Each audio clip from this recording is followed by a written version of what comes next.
हाँ तो प्यारे बच्चों, कैसे हैं आप लोग। उम्मीद करते हैं कि आप लोग एकदम अच्छे से होंगे और बहुत ही अच्छे तरीके से मन लगा करके आप लोग पढ़ाई कर रहे होंगे। तो प्यारे बच्चों, आज का ये क्लास एकदम जानदार, शानदार, जबरदस्त, लाजवाब होने वाला है, क्योंकि आज हम संपूर्ण बायोलॉजी का क्लास आपके सामने लेकर के आ गए हैं।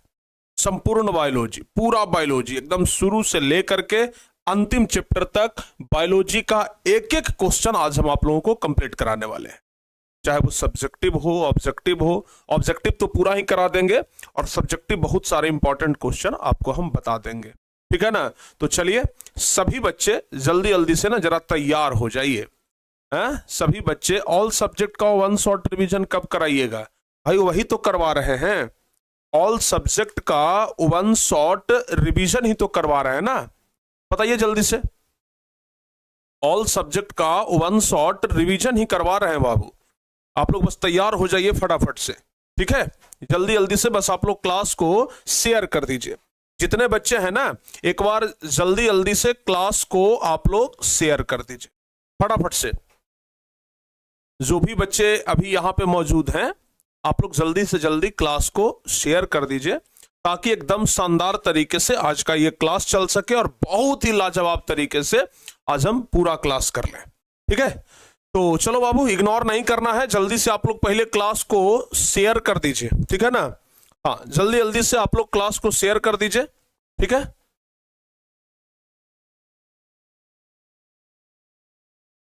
और सभी बच्चे एक बार ना क्लास को लाइक भी कर लीजिए।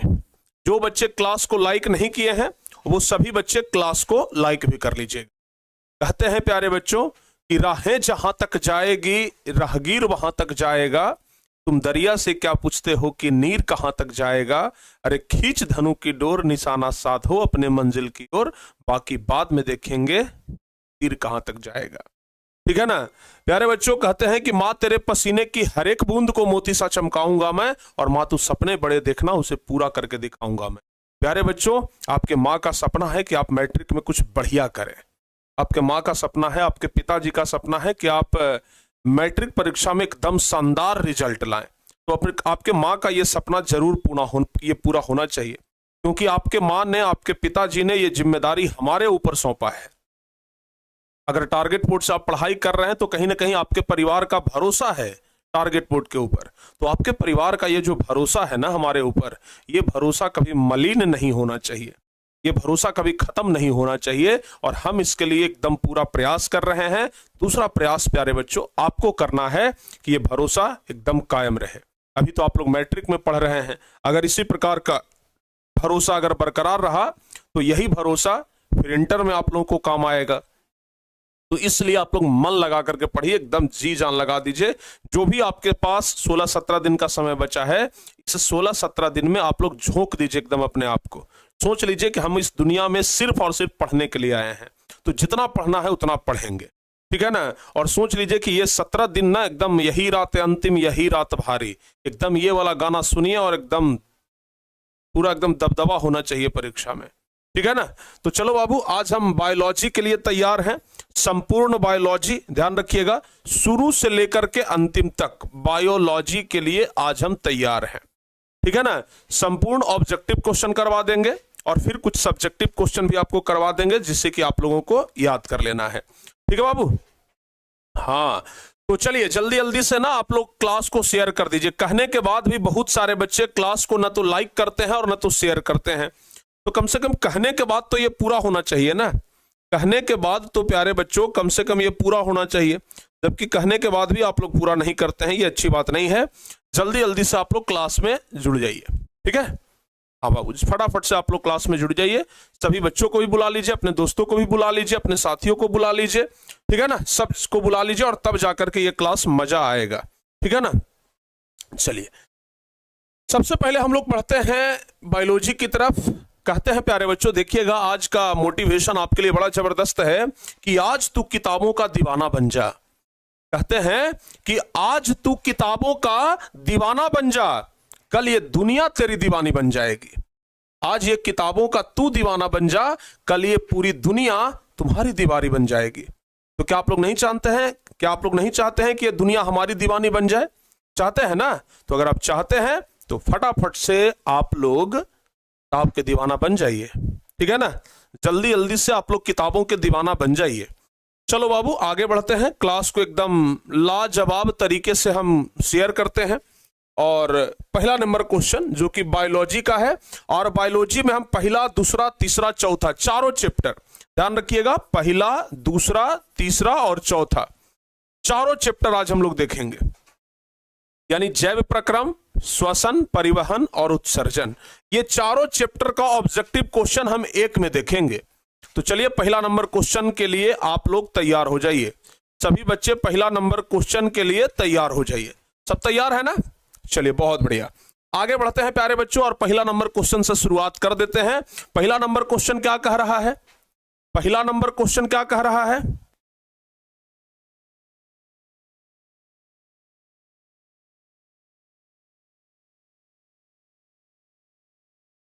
बताइए, कुटपाद किसमें पाया जाता है? पहला नंबर क्वेश्चन बता दो बाबू, कुटपाद किसमें पाया जाता है? पहला का जवाब क्या हो जाएगा? ध्यान रखिएगा, कुटपाद पाया जाता है अमीबा में। पहला का सी ऑप्शन सही होगा, ठीक है ना? पहला का सी नंबर ऑप्शन आप लोग ध्यान रखिएगा। चलिए थोड़ा सा हम लोग फास्ट देखेंगे, जल्दी में देखेंगे, ठीक है ना? आज आप लोगों को भी थोड़ा जल्दी जल्दी से जवाब देना होगा, ठीक है ना? आज आप लोगों को भी थोड़ा जल्दी जल्दी से जवाब देना होगा बाबू, तब जाकर के होगा। हाँ,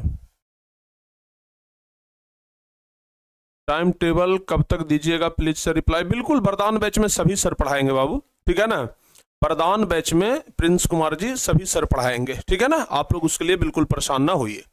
चलिए आगे बढ़ते हैं। प्रकाश संश्लेषण होता है, प्रकाश संश्लेषण दिन में होता है कि रात में होता है बाबू? प्रकाश संश्लेषण दिन में होता है कि रात में होता है? तो याद रखिएगा कि प्रकाश संश्लेषण की क्रिया दिन में होता है। प्रकाश संश्लेषण कब होता है? दिन में होता है, यह बात ध्यान रखिएगा। क्योंकि प्रकाश संश्लेषण के लिए क्या चाहिए? सूर्य का प्रकाश चाहिए। प्रकाश संश्लेषण के लिए क्या चाहिए? सूर्य का प्रकाश चाहिए, और यह सूर्य का प्रकाश आपको कब मिलेगा? दिन में मिलेगा। चलिए अगला नंबर क्वेश्चन, क्लोरोफिल वर्णक का रंग। तो बाबू ध्यान रखिएगा, क्लोरोफिल वर्णक का रंग कैसा होता है? हरा होता है। क्लोरोफिल वर्णक का रंग कैसा होता है? ध्यान रखिएगा, हरा होता है, ठीक है? एकदम जल्दी जल्दी से बस आप लोग जवाब बताते जाइएगा। चौथा नंबर क्वेश्चन की तरफ बढ़ते हैं। कह रहा है कि अगर रक्त में आयरन की कमी हो जाए तो कौन सा रोग होता है? कह रहा है कि अगर रक्त में, खून में आयरन की कमी हो जाए तो बताइए कौन सा रोग होता है? तो ध्यान रखिएगा, आयरन की कमी की वजह से एनीमिया रोग होता है। आयरन में कमी की वजह से एनीमिया रोग होता है, ध्यान रखिएगा। कवक में पोषण की कौन सी विधि है बाबू? पांचवा नंबर क्वेश्चन, कवक में पोषण की कौन सी विधि है? तो कवक में पोषण की मृतजीवी विधि है, ध्यान रखिएगा। आपको बताया था ना, कवक मरे हुए जगह से या सड़े गले जगह से अपना पोषण प्राप्त करता है, और जो जीव मरे हुए जगह से या सड़े गले जगह से अपना पोषण प्राप्त करे उसे क्या कहते हैं? उसे मृतजीवी पोषण कहते हैं। आगे बढ़ते हैं। कह रहा है कि ऑक्सीजन क्या है? छठा नंबर क्वेश्चन, छठा नंबर कह रहा है ऑक्सीजन क्या है? तो ध्यान रखिएगा, ऑक्सीजन एक प्रकार का पादप हार्मोन है। Auxin, gibberellin, cytokinin, abscisic acid, ये सब क्या है बाबू? यह सब एक पादप हार्मोन है, ध्यान रखिएगा। 6 का सी ऑप्शन सही होगा। चलिए 7वां नंबर क्वेश्चन की बात करते हैं। मनुष्य में वृक्क संबंधित है। वृक्क मतलब होता है किडनी, ध्यान रखिएगा। वृक्क मतलब क्या होता है बाबू? वृक्क मतलब होता है किडनी, और किडनी जो होता है वह उत्सर्जन के लिए जिम्मेदार होता है। तो 7वां का सी ऑप्शन होगा। किडनी किसके लिए जिम्मेदार है? उत्सर्जन के लिए। अगला क्वेश्चन है, स्वपोषी पोषण के लिए क्या आवश्यक है? 8वां नंबर क्वेश्चन, स्वपोषी पोषण के लिए कार्बन डाइऑक्साइड चाहिए, क्लोरोफिल चाहिए और सूर्य का प्रकाश चाहिए। जवाब होगा 8वां का डी नंबर ऑप्शन। इनमें से सभी जो बच्चे 8वां का डी ऑप्शन बता रहे हैं ना, उनका सही है। चलिए 9वां नंबर क्वेश्चन, 9वां नंबर क्वेश्चन है कि प्रकाश संश्लेषण की क्रिया में ऑक्सीजन बाहर निकलता है। प्रकाश संश्लेषण की क्रिया में ऑक्सीजन कहां से बाहर निकलता है? तो ध्यान रखिएगा कि जब प्रकाश संश्लेषण की क्रिया होती है तो ऑक्सीजन जो है वह जल से बाहर निकलता है। प्रकाश संश्लेषण की क्रिया में ऑक्सीजन कहां से बाहर निकलता है? जल से बाहर निकलता है, ध्यान रखिएगा। चलिए 10वां नंबर प्रश्न बताइए। मैग्नीशियम पाया जाता है, 10वां नंबर क्वेश्चन है कि मैग्नीशियम जो है वो कहां पाया जाता है? क्लोरोफिल में पाया जाता है। 10 का ए ऑप्शन सही होगा। मैग्नीशियम कहां पाया जाता है बाबू? क्लोरोफिल में। एकदम सही है ना? हाँ एकदम क्लियर, बहुत बढ़िया। 10 में 10 हो, एकदम सही। कितने बच्चे का 10 में 10 सही? एक बार बताओ तो जल्दी से, जल्दी जल्दी बताओ बाबू। कितने बच्चे हैं जिनका 10 में 10 सही है? 10 में 10 सही है। कितने बच्चों का? 10 में 10 सही कितने बच्चों का है? वाह, बहुत बढ़िया। 11 नंबर क्वेश्चन की ओर बढ़ते हैं हम लोग। हाँ बाबू, 11 नंबर क्वेश्चन की तरफ बढ़ते हैं। कह रहा है विश्राम की अवस्था में मनुष्य का हृदय 1 मिनट में कितनी बार धड़कता है? अगर मनुष्य एकदम विश्राम की अवस्था में रहे, एकदम शांत सोया हुआ रहे, तो उसका हृदय 1 मिनट में कितना बार धड़केगा? ध्यान रखिएगा, मनुष्य जब विश्राम की अवस्था में होता है तो 1 मिनट में 72 बार धड़कता है। हृदय जो है ना, वो 1 मिनट में कितना बार धड़कता है? 72 बार धड़कता है, याद रखिएगा। कह रहा है कि पौधे में जाइलम द्वारा पदार्थों का स्थानांतरण होता है। जाइलम से जल का वहन होता है। आपको बताए थे ना, जाइलम के द्वारा किस चीज का वहन होता है? ध्यान रखिएगा, जल का वहन होता है। जाइलम के द्वारा किसका वहन होता है? जल का वहन होता है, यानी कि जल को पहुंचाया जाता है पेड़ पौधे के सभी भागों में। तो जल जमीन के अंदर से ऊपर की ओर जाता है, तो नीचे से ऊपर की ओर। ध्यान रखिएगा बाबू, ए ऑप्शन, 12 का ए ऑप्शन सही होगा।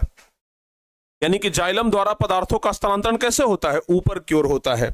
13 नंबर क्वेश्चन बताइए, मनुष्य में प्रमुख उत्सर्जी अंग कौन सा है? मनुष्य में प्रमुख उत्सर्जी अंग कौन सा है? याद रखिएगा, मनुष्य में प्रमुख उत्सर्जी अंग है वृक्क। वृक्क जिसको किडनी बोलते हैं, ठीक है ना। तो मनुष्य में प्रमुख उत्सर्जी अंग कौन सा है? वृक्क हो जाएगा, ध्यान रखिएगा। चलिए आगे बढ़ते हैं। कह रहा है अमीबा अपना भोजन किसके द्वारा पकड़ता है? अमीबा अपना भोजन किसके द्वारा पकड़ता है? आपको पता है ना कि अमीबा अपना भोजन पकड़ता है कुटपाद के द्वारा। अमीबा अपना भोजन किसके द्वारा पकड़ता है?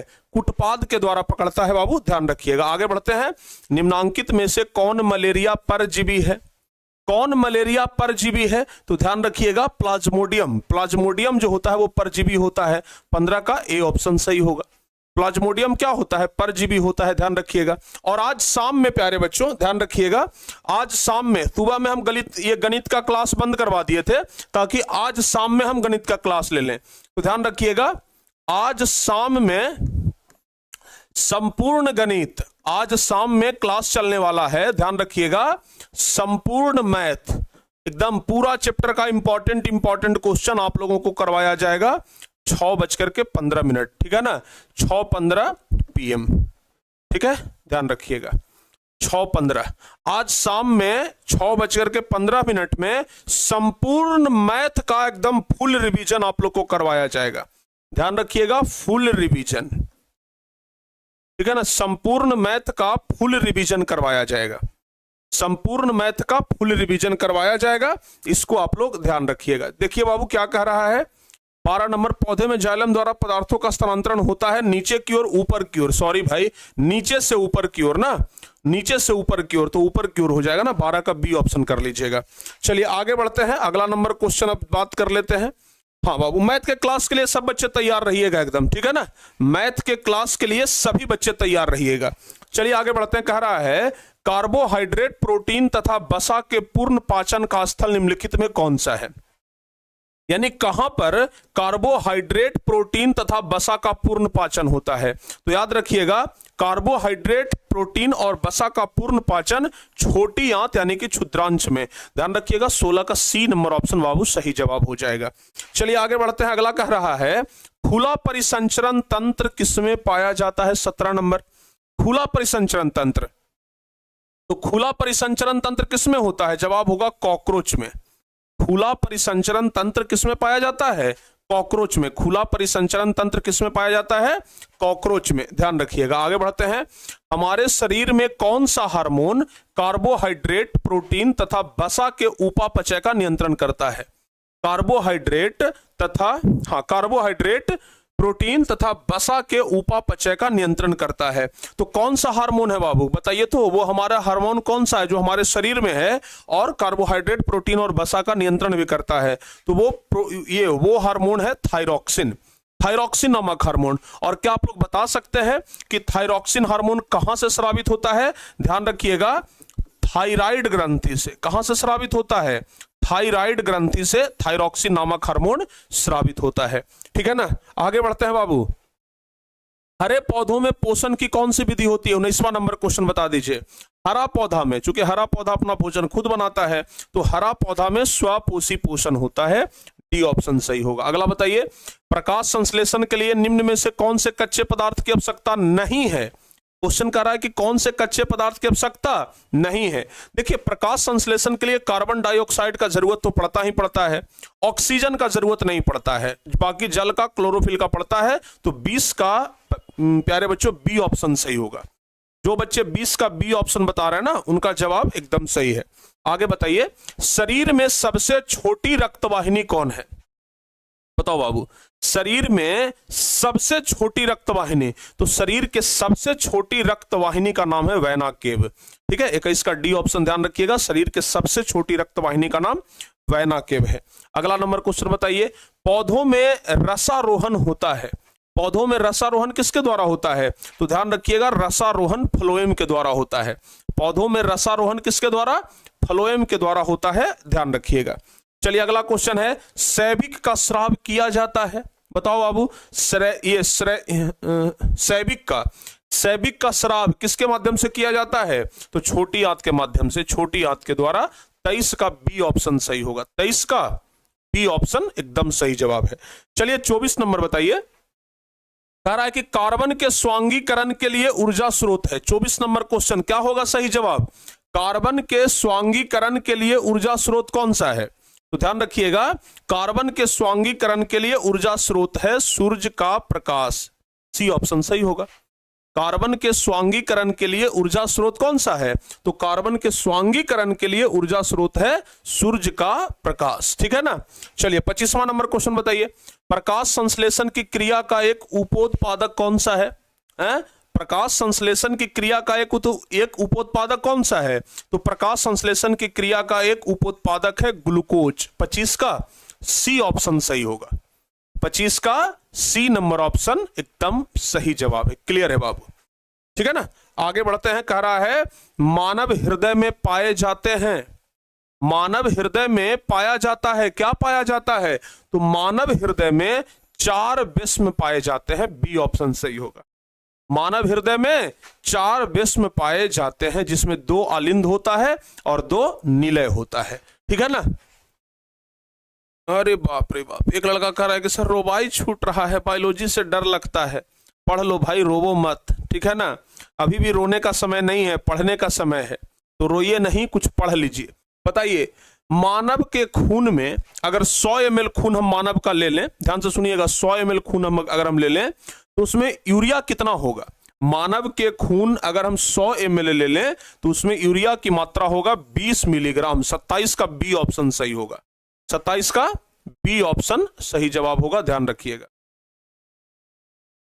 चलो रे भाई, 28वां नंबर प्रश्न की ओर बढ़ते हैं। कह रहा है कि मनुष्य में मस्तिष्क में विभिन्न सूचनाएं किस रूप में संचित होती है।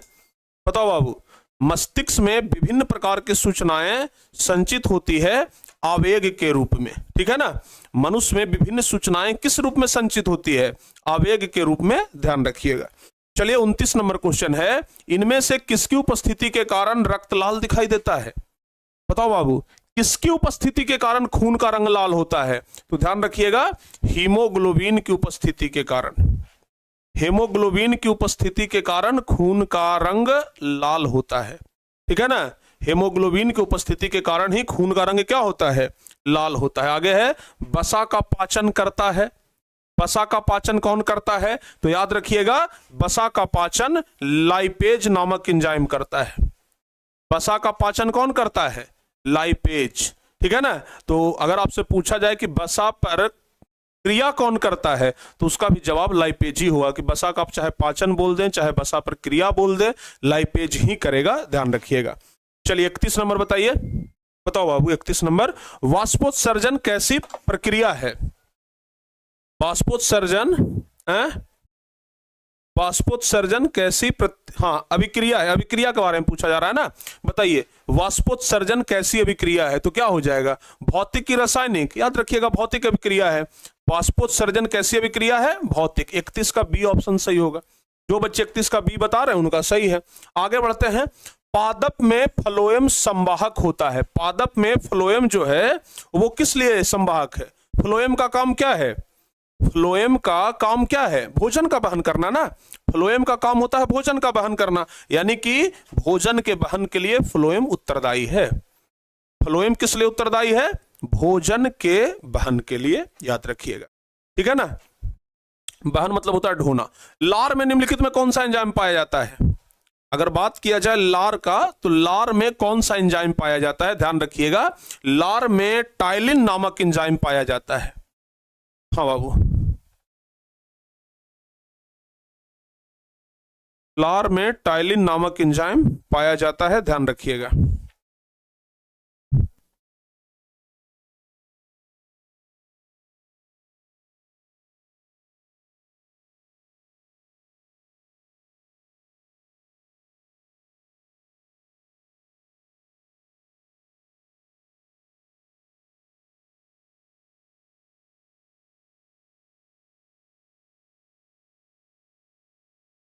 चलिए बाबू आगे बढ़ते हैं। 33 के बाद 34 नंबर क्वेश्चन, अग्नाशयिक रस में निम्नलिखित में कौन सा एंजाइम पाया जाता है?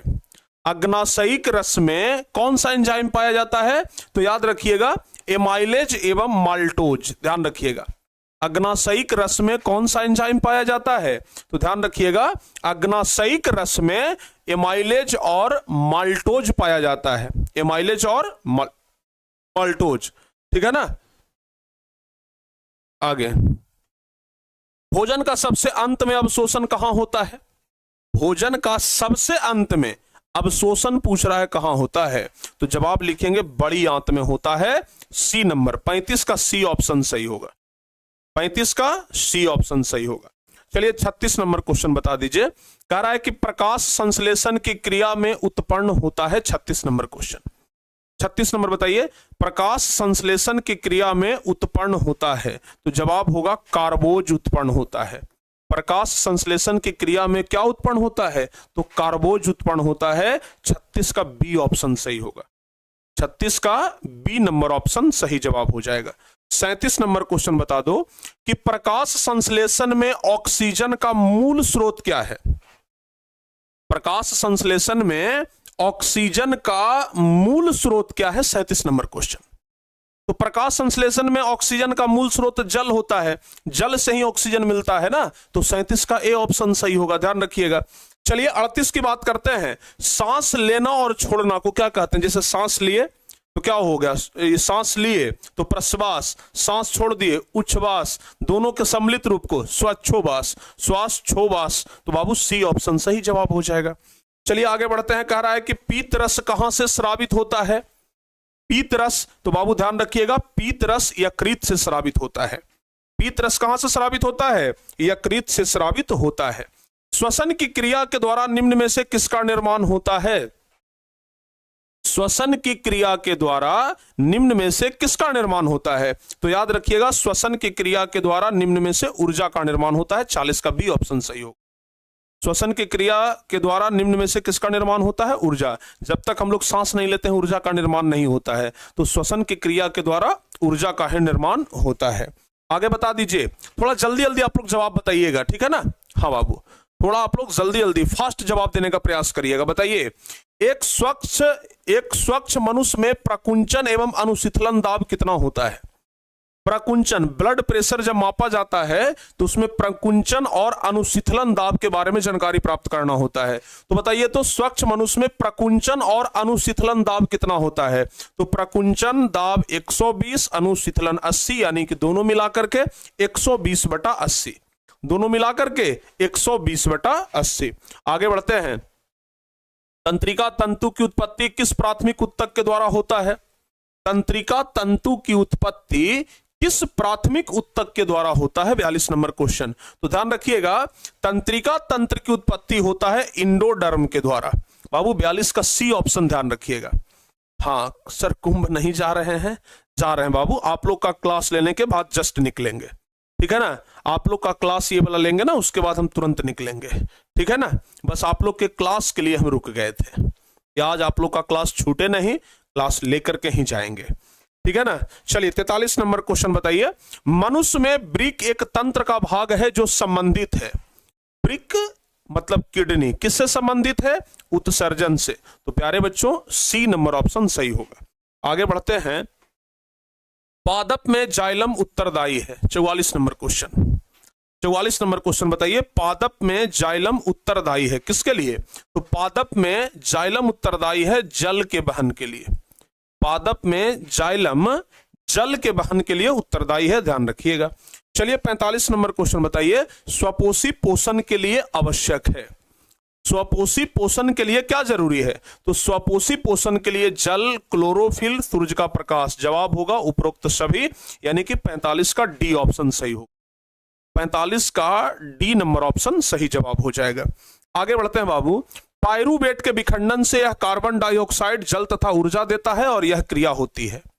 कह रहा है कि पायरुवेट के विखंडन से यह कार्बन डाइऑक्साइड, जल तथा ऊर्जा देता है और यह क्रिया कहां होती है?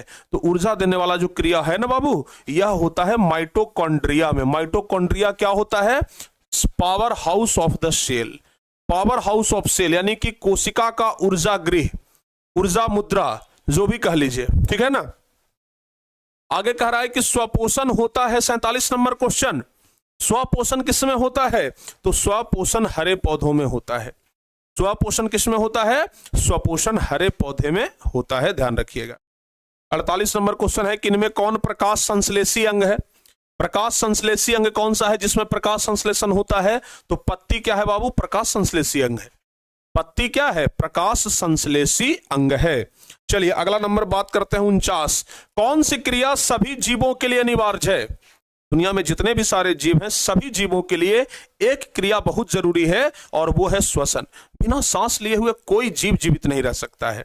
बिना सांस लिए हुए चाहे कोई भी जीव हो, बिना सांस लिए हुए जीवित रह सकता है? जी नहीं रह सकता है, ध्यान रखिएगा। 50वां नंबर क्वेश्चन है, कोशिका झिल्ली किस प्रकार की झिल्ली है? कोशिका झिल्ली किस प्रकार की झिल्ली है? तो याद रखिएगा, कोशिका झिल्ली अर्धपारगम्य झिल्ली है। 50 का सी ऑप्शन। कोशिका झिल्ली किस प्रकार की झिल्ली है? अर्धपारगम्य झिल्ली है, ध्यान रखिएगा। अगला नंबर क्वेश्चन बता दीजिए, इष्ट किस वर्ग का एक कोशिकीय जीव है? 51 नंबर क्वेश्चन बताइए, इष्ट जो है यह किस वर्ग का एक कोशिकीय जीव है? तो ध्यान रखिएगा, इष्ट जो है ना वह कवक वर्ग का एक कोशिकीय जीव है, ठीक है ना। हाँ बाबू, आगे बढ़ते हैं। कह रहा है कि दही के जमने में निम्नलिखित कौन सी क्रिया होती है? 52 नंबर क्वेश्चन, दही के जमने में कौन सी क्रिया होती है? तो ध्यान रखिएगा, दही के जमने में किण्वन की क्रिया होती है। 52 का सी ऑप्शन सही होगा। दही के जमने में किण्वन की क्रिया होती है, ध्यान रखिएगा। अगला नंबर क्वेश्चन है, कौन अंतःस्रावी और बाह्यस्रावी ग्रंथि जैसा कार्य नहीं करता है? 53 नंबर क्वेश्चन बताइए, कौन अंतःस्रावी और बाह्यस्रावी ग्रंथि जैसा कार्य नहीं करता है? तो जवाब होगा जो पीयूष ग्रंथि है। इसी को प्यारे बच्चों मास्टर ग्रंथि भी कहते हैं। इसी को मास्टर ग्रंथि भी कहते हैं, ध्यान रखिएगा। तो कह रहा है कि कौन अंतःस्रावी और बाह्यस्रावी ग्रंथि जैसा कार्य नहीं करता है?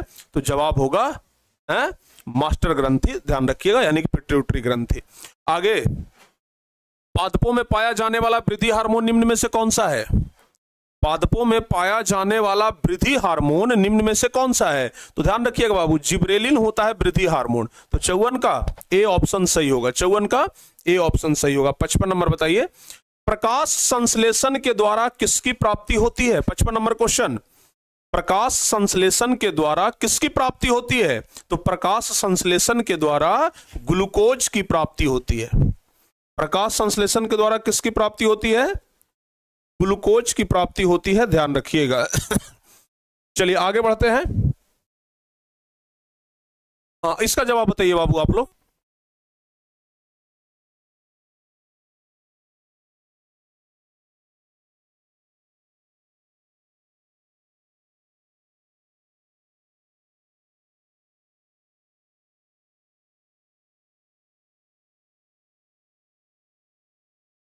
चलिए बाबू आगे बढ़ते हैं। वह कौन सा प्रक्रम है जिसके द्वारा शरीर में ऊर्जा का उत्पादन होता है? शरीर में ऊर्जा का उत्पादन किसके द्वारा होता है? तो शरीर में ऊर्जा का उत्पादन श्वसन क्रिया के माध्यम से होता है। शरीर में ऊर्जा का उत्पादन श्वसन क्रिया के माध्यम से होता है। चलिए 57 नंबर क्वेश्चन बता दीजिए, आहार नाल का सबसे लंबा भाग कौन है? 57 नंबर क्वेश्चन, आहार नाल का सबसे लंबा भाग, ध्यान रखिएगा, छोटी आंत है, ठीक है ना। आहार नाल का सबसे लंबा भाग छोटी आंत है। सी ऑप्शन सही जवाब होगा। अगला नंबर बताइए, निम्नलिखित में किसे कोशिका का ऊर्जा मुद्रा के रूप में जाना जाता है? कोशिका का ऊर्जा मुद्रा किसको कहते हैं? एटीपी को कहते हैं ना, और एटीपी बोले तो बाबू एडिनोसिन ट्राइफॉस्फेट। चलिए आगे बढ़ते हैं, बताइए पत्तियों में गैसों का आदान प्रदान कहां होता है? पत्तियों में गैसों का आदान प्रदान कहां होता है? जवाब होगा रंध्र में। 59 का बी ऑप्शन सही होगा। पत्तियों में अस्टोमेटा, इसको क्या बोलते हैं?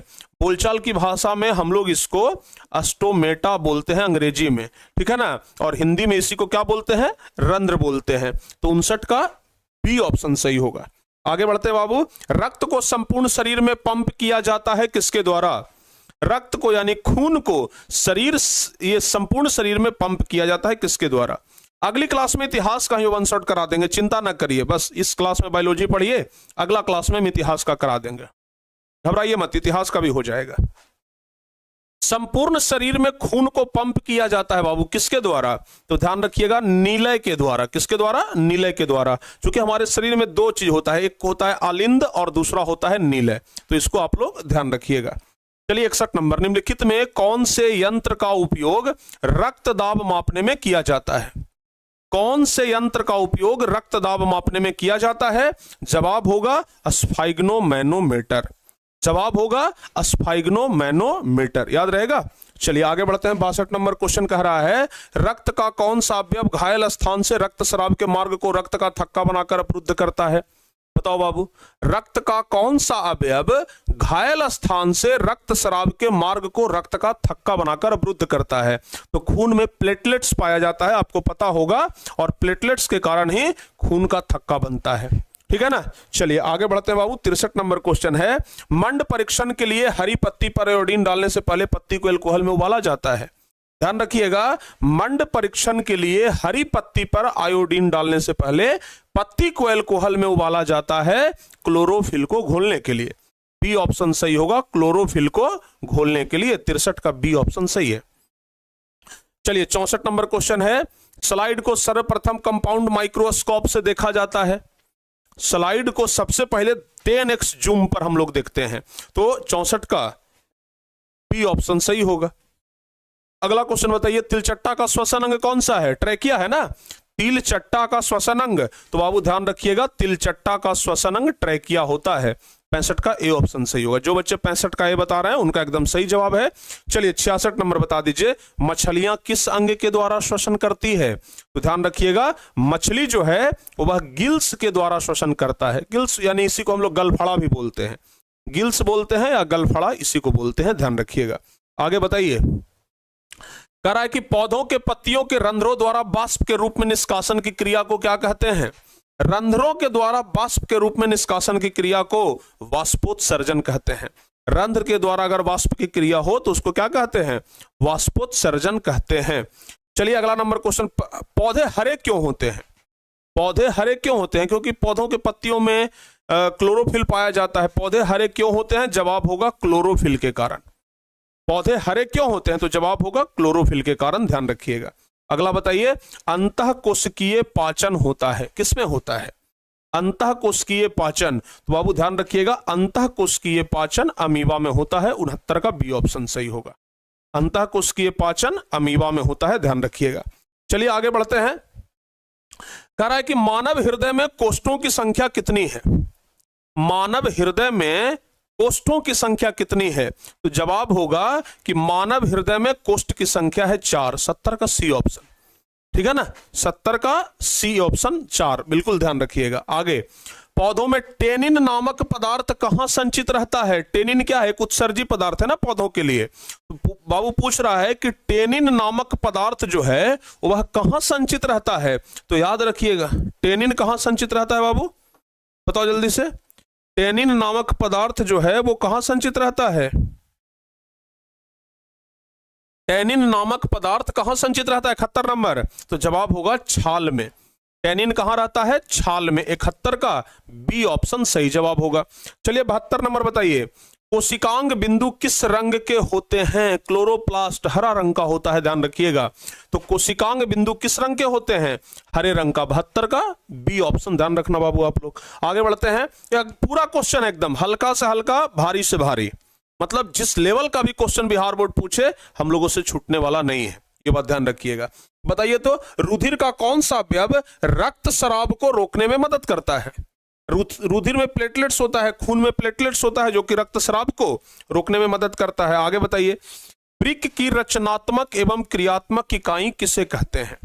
बताओ बाबू, वृक्क की रचनात्मक एवं क्रियात्मक इकाई किसे कहते हैं? तो ध्यान रखिएगा, नेफ्रॉन को वृक्क की रचनात्मक एवं क्रियात्मक इकाई कहते हैं। चलिए आगे बढ़ते हैं। लार किस ग्रंथि से निकलता है? लार किस ग्रंथि से निकलता है? तो लार निकलता है लाला ग्रंथि से। ध्यान रखिएगा, 75 का सी ऑप्शन।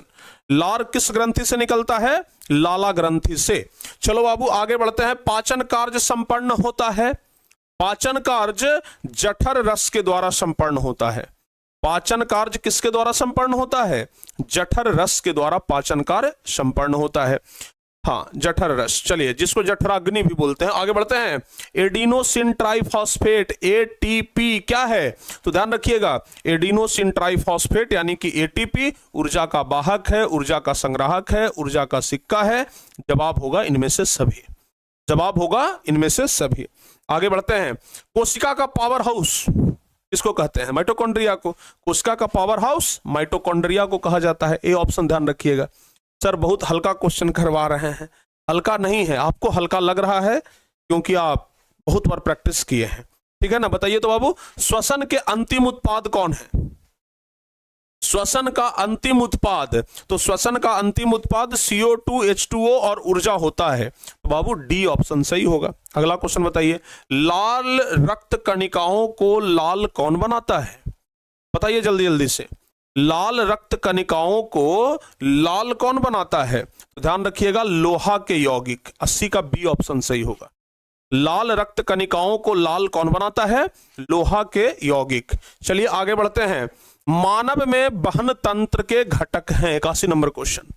मानव में वहन तंत्र के घटक कौन है? तो वहन तंत्र के घटक वृक्क, त्वचा, फेफड़ा सब है। तो बाबू ध्यान रखिएगा, डी ऑप्शन। 81 का डी ऑप्शन सही जवाब हो जाएगा। चलिए 82 नंबर क्वेश्चन पर बात विचार करते हैं। हरित लवक के किस भाग में प्रकाश संश्लेषण की क्रिया होती है? हरित लवक के किस भाग में प्रकाश संश्लेषण की क्रिया होती है? तो ध्यान रखिएगा, हरित लवक के हरे भाग में प्रकाश संश्लेषण की क्रिया होती है, ठीक है ना। हरित लवक के किस भाग में प्रकाश संश्लेषण की क्रिया होती है? हरे भाग में। चलिए आगे बढ़ते हैं। रक्त में उपस्थित प्लेटलेट्स के कारण रक्त में थक्का होता है। प्लेटलेट्स के कारण क्या होता है? रक्त में थक्का बनता है। बाबू ध्यान रखिएगा। आगे, ग्रहणी भाग है। ग्रहणी किसका भाग है? ग्रहणी छोटी आंत का ना। ग्रहणी किसका भाग है? छोटी आंत। 84 का सी ऑप्शन सही होगा। चलिए भाई 85 नंबर क्वेश्चन कह रहा है कि अस्टोमेटा के खुलने और बंद होने की क्रिया को कौन नियंत्रित करता है? तो याद रखिएगा, अस्टोमेटा के खुलने और बंद होने की क्रिया को नियंत्रित करता है द्वार कोशिकाएं, यानी कि हमारा ए ऑप्शन सही होगा। अस्टोमेटा के खुलना और बंद होना, इसको नियंत्रित कौन करता है? द्वार कोशिका करता है। अगला, कौन सा एंजाइम वसा पर क्रिया करता है? तो वसा पर करता है लाइपेज नामक एंजाइम। ये तो हम आपको पहले भी बता दिए है ना। चलो बाबू आगे बढ़ते हैं। किस प्रकार के श्वसन से अधिक ऊर्जा मुक्त होती है? तो अधिक ऊर्जा मुक्त होती है वायवीय श्वसन से। ध्यान रखिएगा, अधिक ऊर्जा वायवीय श्वसन से मुक्त होती है। आगे, हाइड्रा में क्या पाया जाता है? ध्यान रखिएगा, हाइड्रा में स्पर्शक पाया जाता है। हाइड्रा में स्पर्शक पाया जाता है। चलिए अगला नंबर क्वेश्चन। फ्लोएम उत्तकों के द्वारा कार्बोहाइड्रेट का परिवहन होता है। फ्लोएम उत्तकों के द्वारा कार्बोहाइड्रेट का परिवहन सुक्रोज के रूप में होता है। 89 का डी ऑप्शन सही है। अगला नंबर क्वेश्चन बता दीजिए, तिलचट्टा में कितने जोड़े श्वास रंध्र पाए जाते हैं? तिलचट्टा में 10 जोड़ा श्वास रंध्र पाया जाता है। हाँ बाबू, तिलचट्टा में कितना जोड़ा श्वास रंध्र है? 10 जोड़ा। याद रहेगा ना, तिलचट्टा में 10 जोड़ा श्वास रंध्र मिलता है। आगे, प्रकाश संश्लेषण की क्रिया होती है। तो प्रकाश संश्लेषण की क्रिया हरे पौधों में होती है। 91 का सी ऑप्शन सही हो जाएगा। अगला बताइए, जीभ में कितने स्वाद कलिकाएं हैं? 92 नंबर। जीभ में कितने स्वाद कलिकाएं? आपको बताए थे ना कि जीभ में लगभग 10,000 स्वाद कलिका होता है। कितना? 10,000। आगे बताओ बाबू, निम्न में सबसे तेज हृदय धड़कन किसका होता है? सबसे तेज हृदय किसका धड़कता है? तो सबसे तेज हृदय धड़कन चूहा का होता है। सबसे तेज हृदय धड़कन किसका होता है? चूहा का होता है। ध्यान रखिएगा। अगला बता दीजिए, पौधे में उत्सर्जी पदार्थ कौन सा है? तो गोंद हो जाएगा, टैनिन हो जाएगा, रेजिन हो जाएगा। जवाब होगा इनमें से सभी। 94 का डी ऑप्शन। 94 का डी ऑप्शन सही होगा। चलिए 95 नंबर क्वेश्चन है कि अमीबा में अधिकांश पोषण कैसा होता है। अमीबा में अधिकांश पोषण कैसा होता है? तो अमीबा में अधिकांश पोषण अंतःग्रहण होता है। 95 का बी ऑप्शन सही होगा। अमीबा में अधिकांश पोषण अंतःग्रहण होता है। चलिए आगे बढ़ते हैं बाबू। मनुष्य के शरीर की सबसे बड़ी ग्रंथि, तो मनुष्य के शरीर की सबसे बड़ी ग्रंथि लीवर होता है। मनुष्य के शरीर की सबसे बड़ी ग्रंथि लीवर होता है। आगे, भोजन का पचना किस प्रकार की अभिक्रिया है? 97 नंबर। भोजन का पचना, तो भोजन का पचना उपचयन अभिक्रिया है। ध्यान रखना बाबू, भोजन का पचना उपचयन अभिक्रिया है। चलिए 98 नंबर बता दीजिए कि पोषण कितने प्रकार के होते हैं। पोषण कितने प्रकार के? तो याद रखिएगा पोषण 2 प्रकार के होता है। पोषण 2 प्रकार का, स्वपोषण और परपोषण। आहा, बताओ बाबू, एकदम शानदार इंपॉर्टेंट क्वेश्चन है कि निम्नलिखित में कौन प्रकाश संश्लेषण का सही अभिक्रिया है? प्रकाश संश्लेषण का सही अभिक्रिया कौन है? तो 6CO2 + 12H2O सूर्य का प्रकाश और क्लोरोफिल की उपस्थिति में C6H12O6 यानी कि ग्लूकोज बनाता है, प्लस ऑक्सीजन प्लस में जल, यानी कि बाबू हमारा सी ऑप्शन सही होगा। सी नंबर ऑप्शन अगर आप बता रहे हैं तो एकदम सही है। अगला बताइए, भोजन को शरीर के अंदर ग्रहण करने की क्रिया को क्या कहा जाता है? भोजन को शरीर के अंदर ग्रहण करने की क्रिया को अंतःग्रहण कहते हैं। ठीक है ना, भोजन को शरीर के अंदर ग्रहण करने की क्रिया को अंतःग्रहण कहते हैं। याद रहेगा? याद रहेगा ना? चलिए आगे बढ़ते हैं बाबू। नियंत्रण और समन्वय, चैप्टर नंबर 5। 4 चैप्टर का हम आप लोगों को ऑब्जेक्टिव करवा दिए। अब हम लोग आ गए हैं चैप्टर नंबर 5 में। तो चैप्टर नंबर 5 के लिए अब आप लोग तैयार होइए। नाम है नियंत्रण और समन्वय। पहले तो ये बताइए कि 100 में से आप लोग लगभग कितना गलती कर दिए होंगे और कितना सही कर दिए होंगे बाबू? 100 में से बताइए तो कितना सही किए होंगे और कितना गलती किए होंगे? कुछ आइडिया है? अनुमान कुछ लगाए हैं? 100 में से कितना गलती है और कितना सही है, एक बार बताइए। हाँ बाबू, 100 में कितना गलती और कितना सही है, एक बार फटाफट से आप लोग बता दीजिए, जल्दी जल्दी से बताओ। 100 में से कितना आप लोगों ने गलती किया है और कितना आप लोगों ने सही किया है, जल्दी जल्दी से बता दीजिए। चलिए आगे बढ़ते हैं। 95 प्लस सही है, एकदम कंफर्म, झूठ नहीं बोल रहे हैं ना? चलो बाबू, तो आगे बढ़ते हैं। अब अगला नंबर क्वेश्चन की ओर बढ़ते हैं। बायोलॉजी 5वां नंबर चैप्टर। मनुष्य के शरीर की सबसे बड़ी ग्रंथि कौन है? क्वेश्चन कह रहा है कि मनुष्य के शरीर की सबसे बड़ी ग्रंथि कौन है? याद रखिएगा, शरीर की सबसे बड़ी ग्रंथि होता है लीवर। इसी को हिंदी में कहते हैं यकृत। समझ आ गया ना? मनुष्य के शरीर की सबसे बड़ी ग्रंथि लीवर। और लीवर का वजन कितना होता है पता है?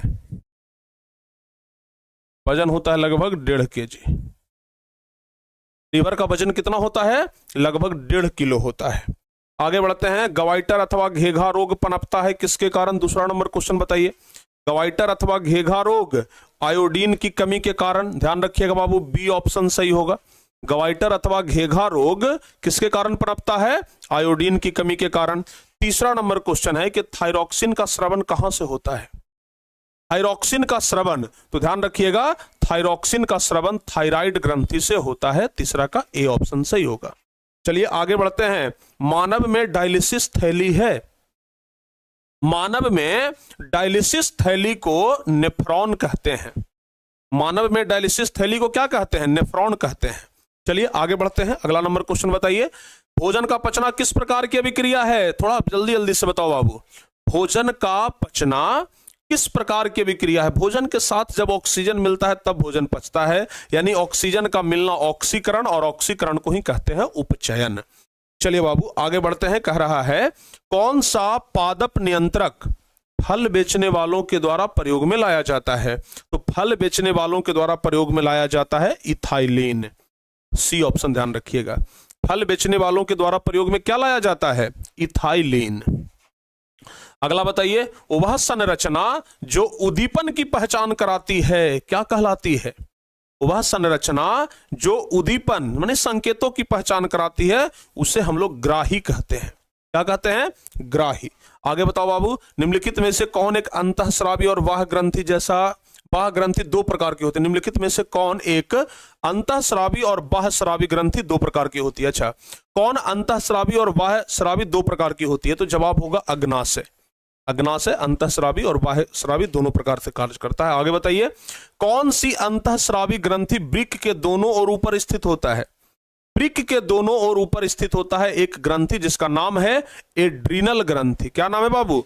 एड्रीनल ग्रंथि। तो डी ऑप्शन आप लोग ध्यान रखिएगा। चलिए 10वां नंबर क्वेश्चन, जीवों में ध्वनि ग्रहण करने के लिए संवेदी अंग, ध्वनि ग्रहण करने के लिए मतलब सुनने के लिए, तो सुनने के लिए हम लोगों के अंदर एक अंग है जिसका नाम है श्रवणग्राही। तो 10वां का सी ऑप्शन सही हो जाएगा, ठीक है ना।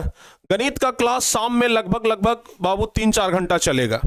गणित का क्लास शाम में लगभग 3-4 घंटे का क्लास चलेगा, ठीक है ना, 3-4 घंटे का क्लास चलेगा, ध्यान रखिएगा। हाँ जी, 3-4 घंटे का तो खूब बढ़िया से चलेगा, इसमें नो डाउट, ठीक है ना। 3-4 घंटे का तो बाबू बहुत बढ़िया से चलेगा, इसमें नो डाउट।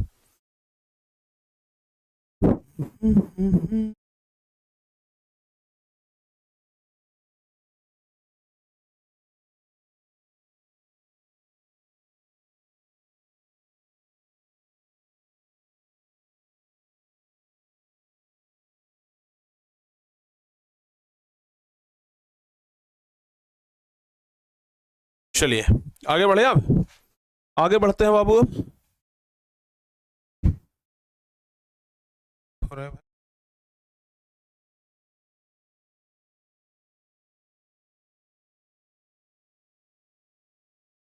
आगे बढ़ जाए, बताइए तो ब्रिक के ऊपर स्थित अंतःस्रावी ग्रंथि कौन सा है जो ब्रिक के ऊपर रहता है? तो ब्रिक, हाँ ब्रिक के ऊपर कौन सा रहता है? जवाब बताइए जल्दी जल्दी से 11 नंबर क्वेश्चन का।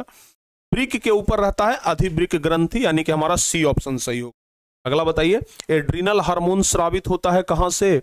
तो एड्रीनल हार्मोन स्रावित होता है अधिब्रिक ग्रंथि से, डी ऑप्शन सही होगा। चलिए आगे बढ़ते हैं बाबू। कह रहा है कि निम्न में से कौन सा अंग संवेदीग्राही नहीं है? 13 नंबर क्वेश्चन, कौन सा अंग संवेदीग्राही नहीं है? तो जवाब होगा कि हमारा जो दिमाग है वो संवेदीग्राही नहीं है। दिमाग ना संवेदना को ग्रहण करने का कार्य नहीं करता है। हाँ बाबू ध्यान रखिएगा, दिमाग जो है उस संवेदना को ग्रहण करने का कार्य नहीं करता है।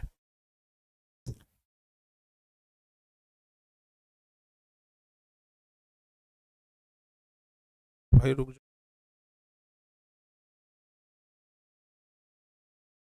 हाँ बाबू ठीक है ना, ध्यान रखिएगा। चलिए आगे बढ़ते हैं। 14 नंबर, मेरु रज्जु निकलता है। मेरु रज्जु कहां से निकलता है? मेरु रज्जु कहां से निकलता है? 14 नंबर, तो मेरु रज्जु मेडुला से निकलता है, ठीक है ना, मेरु रज्जु मेडुला से निकलता है, डी ऑप्शन सही जवाब हो जाएगा। चलिए 15 नंबर, निम्न में से कौन गैसीय अवस्था में पाया जाता है? कौन सा हार्मोन है जो गैसीय अवस्था में पाया जाता है? तो याद रखिएगा एथिलीन है जो गैसीय अवस्था में पाया जाता है, 15 का सी नंबर ऑप्शन। एथिलीन है जो किसमें पाया जाता है? गैसीय अवस्था में पाया जाता है, याद रखिएगा, ठीक है ना। चलो बाबू आगे बढ़े। अब 16 नंबर बताइए जरा।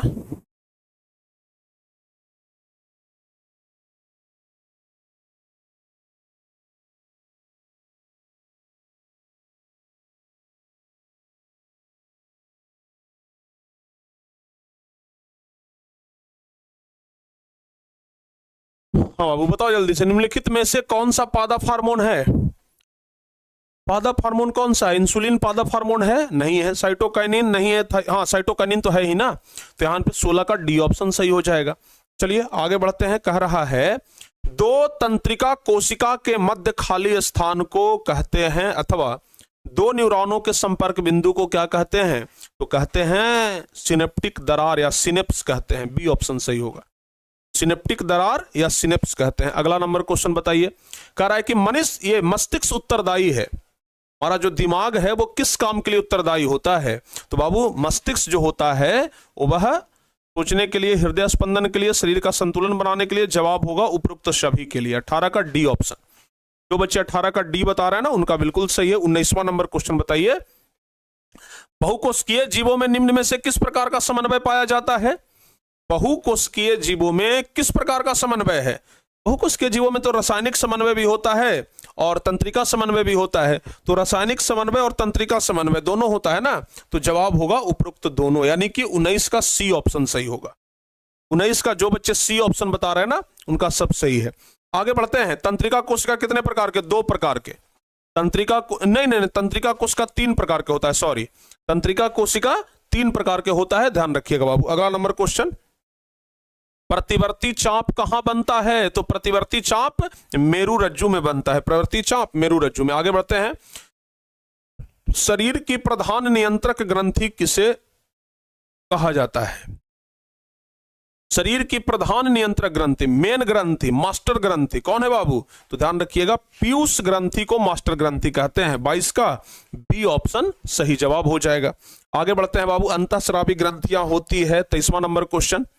23 नंबर क्वेश्चन बताइए कि अंतःस्रावी ग्रंथियां होती है, अंतःस्रावी ग्रंथियों नलिका विहीन, ये नलिका वाहिनी होती है, नलिका वाहिनी। 23 का ए ऑप्शन सही होगा।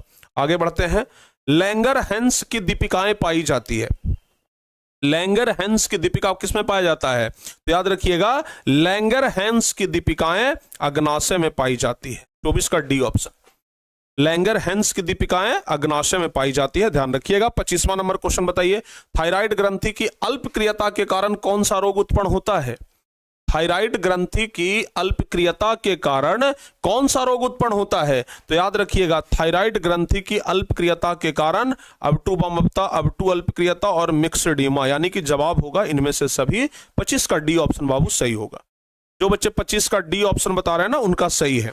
चलिए 26 नंबर, अग्नाशय द्वारा निम्न में से कौन सा हार्मोन स्रावित होता है? अग्नाशय के द्वारा कौन सा हार्मोन स्रावित होता है? तो याद रखिएगा, अग्नाशय के द्वारा इंसुलिन और ग्लूकोगोन दोनों स्रावित होता है, तो 26 का सी ऑप्शन सही है। जो बच्चे 26 का सी बता रहे हैं ना, उनका जवाब एकदम सही है। आगे बढ़ते हैं बाबू। पत्तियों का मुरझाना किस पादप हार्मोन के कारण संभव हो पाया है? पत्तियां मुरझाता है, आपको बताए थे ना कि एक हार्मोन होता है जिसका नाम है एब्सिसिक अम्ल। क्या नाम है? एब्सिसिक अम्ल। तो ध्यान रखिएगा, एब्सिसिक अम्ल के कारण ही पत्तियां मुरझा जाती है, एब्सिसिक अम्ल के कारण ही पत्तियां मुरझा जाती है। आगे बताइए, स्रावित होने वाले हार्मोन का समय और मात्रा किस क्रियाविधि के द्वारा ये नियंत्रित की जाती है? जवाब बताइए, स्रावित होने वाले हार्मोन का समय और मात्रा किस क्रियाविधि के द्वारा नियंत्रित की जाती है? तो जवाब होगा पुनर्भरण, यानी कि डी ऑप्शन सही होगा। ठीक है ना बाबू, ध्यान रखिएगा, डी ऑप्शन सही जवाब हो जाएगा। अगला बताइए, जड़ का अधोगामी वृद्धि क्या कहलाता है? क्योंकि प्यारे बच्चों, जड़ जो है वो नीचे की ओर गति करता है, यानी गुरुत्वाकर्षण बल की ओर गति करता है, इसलिए जड़ का अधोगामी वृद्धि गुरुत्वानुवर्तन कहलाता है। आगे बढ़ते हैं।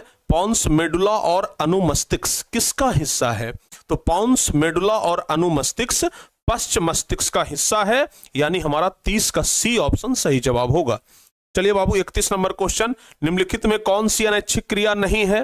बताओ जल्दी से, निम्नलिखित में कौन सी अनैच्छिक क्रिया नहीं है? तो जवाब होगा चबाना।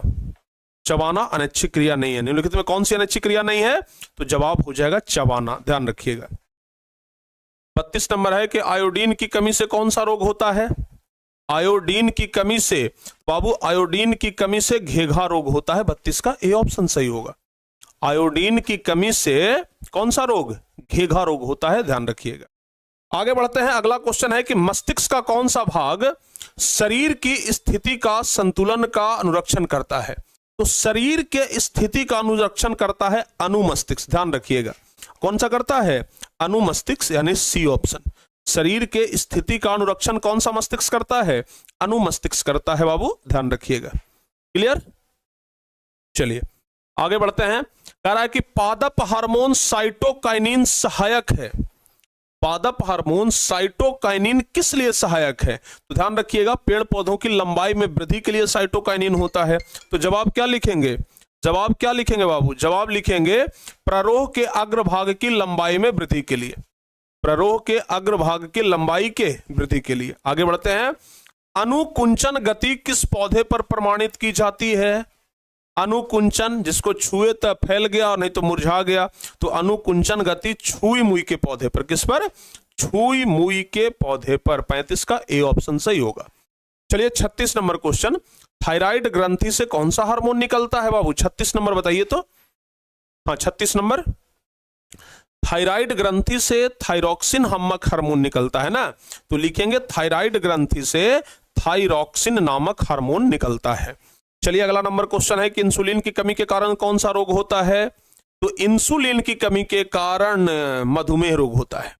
इंसुलिन की कमी के कारण मधुमेह रोग होता है, ध्यान रखिएगा, इंसुलिन की कमी के कारण मधुमेह रोग होता है। अगला, खोपड़ी के अग्र सिरे पर स्थित न्यूरॉन को शरीर के विभिन्न भागों से प्राप्त होता है। खोपड़ी के अग्र सिरे पर स्थित जो न्यूरॉन है उसको शरीर के विभिन्न भागों से संकेत प्राप्त होता है। क्या प्राप्त होता है? संकेत प्राप्त होता है, ध्यान रखिएगा।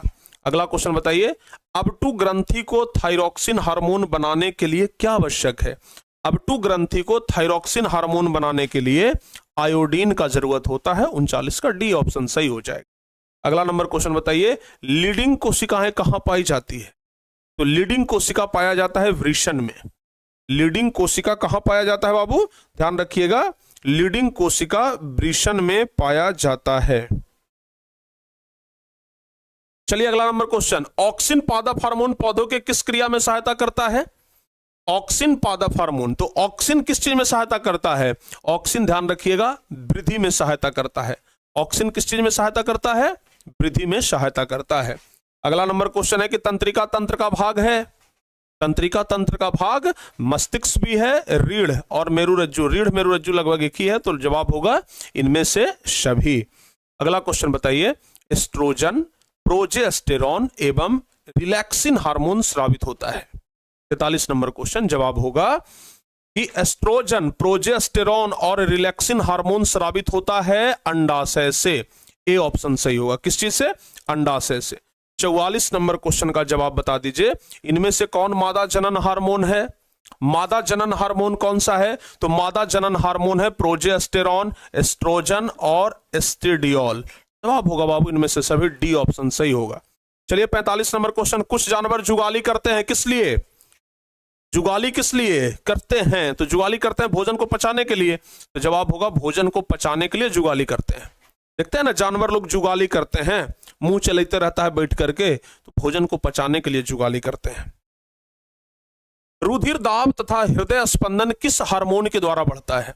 रक्त का जो प्रेशर है, ब्लड का जो प्रेशर है और हृदय का जो गति है वो किस हार्मोन के द्वारा बढ़ता है? तो ध्यान रखिएगा एड्रीनलिन नामक हार्मोन के द्वारा बढ़ता है। सी ऑप्शन सही होगा। चलिए बाबू 47 नंबर क्वेश्चन है, हमारे शरीर में विभिन्न जैविक कार्यों का नियंत्रक होता है। हमारे शरीर में विभिन्न जैविक कार्यों का नियंत्रण किसके माध्यम से होता है? तो ध्यान रखिएगा हमारे शरीर में विभिन्न जैविक कार्य का नियंत्रण होता है तंत्रिका और रसायन के माध्यम से। बताए थे ना, दो तरीके से कोई भी काम होता है, तंत्रिका तंत्र के माध्यम से और हार्मोन के माध्यम से। तो हार्मोन हो गया क्या? रसायन, और तंत्रिका मतलब तंत्रिका तंत्र। आगे बढ़ते हैं बाबू, एब्सिसिक एसिड किस तरह का रसायन है? एब्सिसिक एसिड किस तरह का रसायन है? ध्यान रखिएगा एब्सिसिक एसिड वृद्धि रोधक की तरह, क्या हो जाएगा? वृद्धि रोधक की तरह, यानी कि 48 का डी ऑप्शन सही होगा। जो बच्चे 48 का डी बता रहे हैं ना एकदम सही है। 49वां नंबर क्वेश्चन बता दीजिए। अब कह रहा है बीज रहित पौधों के उत्पादन में सहायक होता है।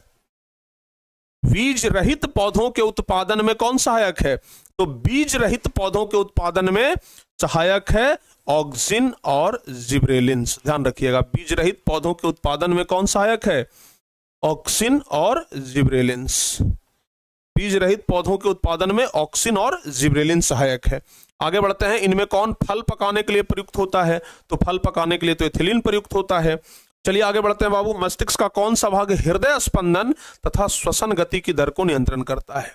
हृदय स्पंदन और श्वसन गति को नियंत्रण करने वाला मस्तिष्क का भाग है मेडुला। कौन है? मस्तिष्क का मेडुला वाला भाग। अगला बता दीजिए, कह रहा है कि इनमें कौन वृद्धि और चतुराई का केंद्र है? वृद्धि नहीं होगा, बुद्धि होगा, सॉरी बाबू। बुद्धि और चतुराई का केंद्र कौन है? तो बुद्धि और चतुराई का केंद्र होता है सेरिब्रम।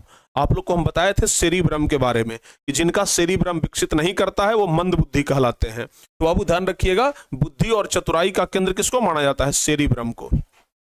अगला बताइए, हार्मोन स्रावित होता है।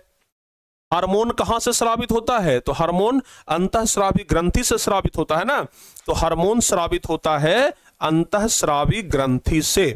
चलो बाबू आगे बढ़ते हैं। एस्ट्रोजन क्या है? 54 नंबर एस्ट्रोजन, तो ध्यान रखिएगा एस्ट्रोजन नरलिंग हार्मोन है। 54 का ए ऑप्शन सही होगा। एस्ट्रोजन क्या है? नरलिंग हार्मोन है। चलिए 55 नंबर क्वेश्चन की बात करते हैं। एस्ट्रोजन स्रावित होता है, 55 नंबर क्वेश्चन बताइए। तो जवाब होगा एस्ट्रोजन स्रावित होता है अंडाशय के द्वारा। एस्ट्रोजन स्रावित होता है अंडाशय के द्वारा, 55 का बी ऑप्शन। चलिए 56 नंबर की ओर बढ़ जाए। 56 नंबर कह रहा है निम्न में कौन पिट्यूटरी ग्रंथि से निकलने वाला हार्मोन है? पिट्यूटरी ग्रंथि से निकलने वाला हार्मोन है बाबू, ध्यान रखिएगा एंड्रोजन। पिट्यूटरी ग्रंथि से निकलने वाला हार्मोन कौन है? एंड्रोजन। एस्ट्रोजन और एंड्रोजन दोनों में कंफ्यूज मत होइएगा। अगला बताइए कौन अंतःस्रावी ग्रंथि नहीं है? जवाब होगा यकृत अंतःस्रावी ग्रंथि नहीं है। अगला नंबर, मधुमक्खी का डंक एक अम्ल छोड़ता है जिसके कारण दर्द एवं जलन का अनुभव होता है, यह अम्ल कौन सा है? तो मधुमक्खी का डंक एक अम्ल छोड़ता है जिसके कारण दर्द एवं जलन का अनुभव होता है, यह अम्ल है बाबू, ध्यान रखिएगा मेथेनोइक अम्ल। क्या है? मेथेनोइक अम्ल, याद रहेगा। चलिए आगे बढ़ते हैं। अगला नंबर क्वेश्चन, तंत्रिका तंत्र की रचनात्मक एवं क्रियात्मक इकाई को क्या कहते हैं? तंत्रिका तंत्र की रचनात्मक एवं क्रियात्मक इकाई को न्यूरॉन कहते हैं, याद रहेगा ना। हाँ न्यूरॉन कहते हैं। अगला नंबर क्वेश्चन, सबसे लास्ट इस चैप्टर का, रासायनिक दूत किसे कहा जाता है? बाबू याद रखिएगा किसको? हार्मोन को कहते हैं रासायनिक दूत। हार्मोन को रासायनिक दूत कहते हैं। हाँ इसको एकदम कंठस्थ याद कर लीजिएगा, ठीक है ना। तो दो बड़ा बड़ा चैप्टर जो था वो खत्म हो गया। अब तीसरा नंबर, ये 55वां का 6ठा नंबर चैप्टर जनन। मुख्य रूप से जो दो बड़ा बड़ा चैप्टर था ना बाबू वो समाप्त हो गया, ठीक है ना। हाँ ये दो चैप्टर मिलाकर के जितना क्वेश्चन था ना उतना आप टोटल चैप्टर मिलाकर के है, तो अब ज्यादा बड़ा क्वेश्चन नहीं देखने के लिए आपको मिलेगा। अब एकदम आप लोग निश्चिंत हो जाइए।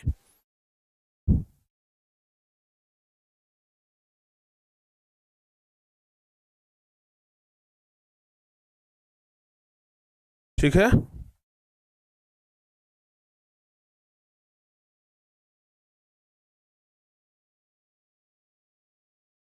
चलिए यहां तक बताओ बाबू, क्लियर है?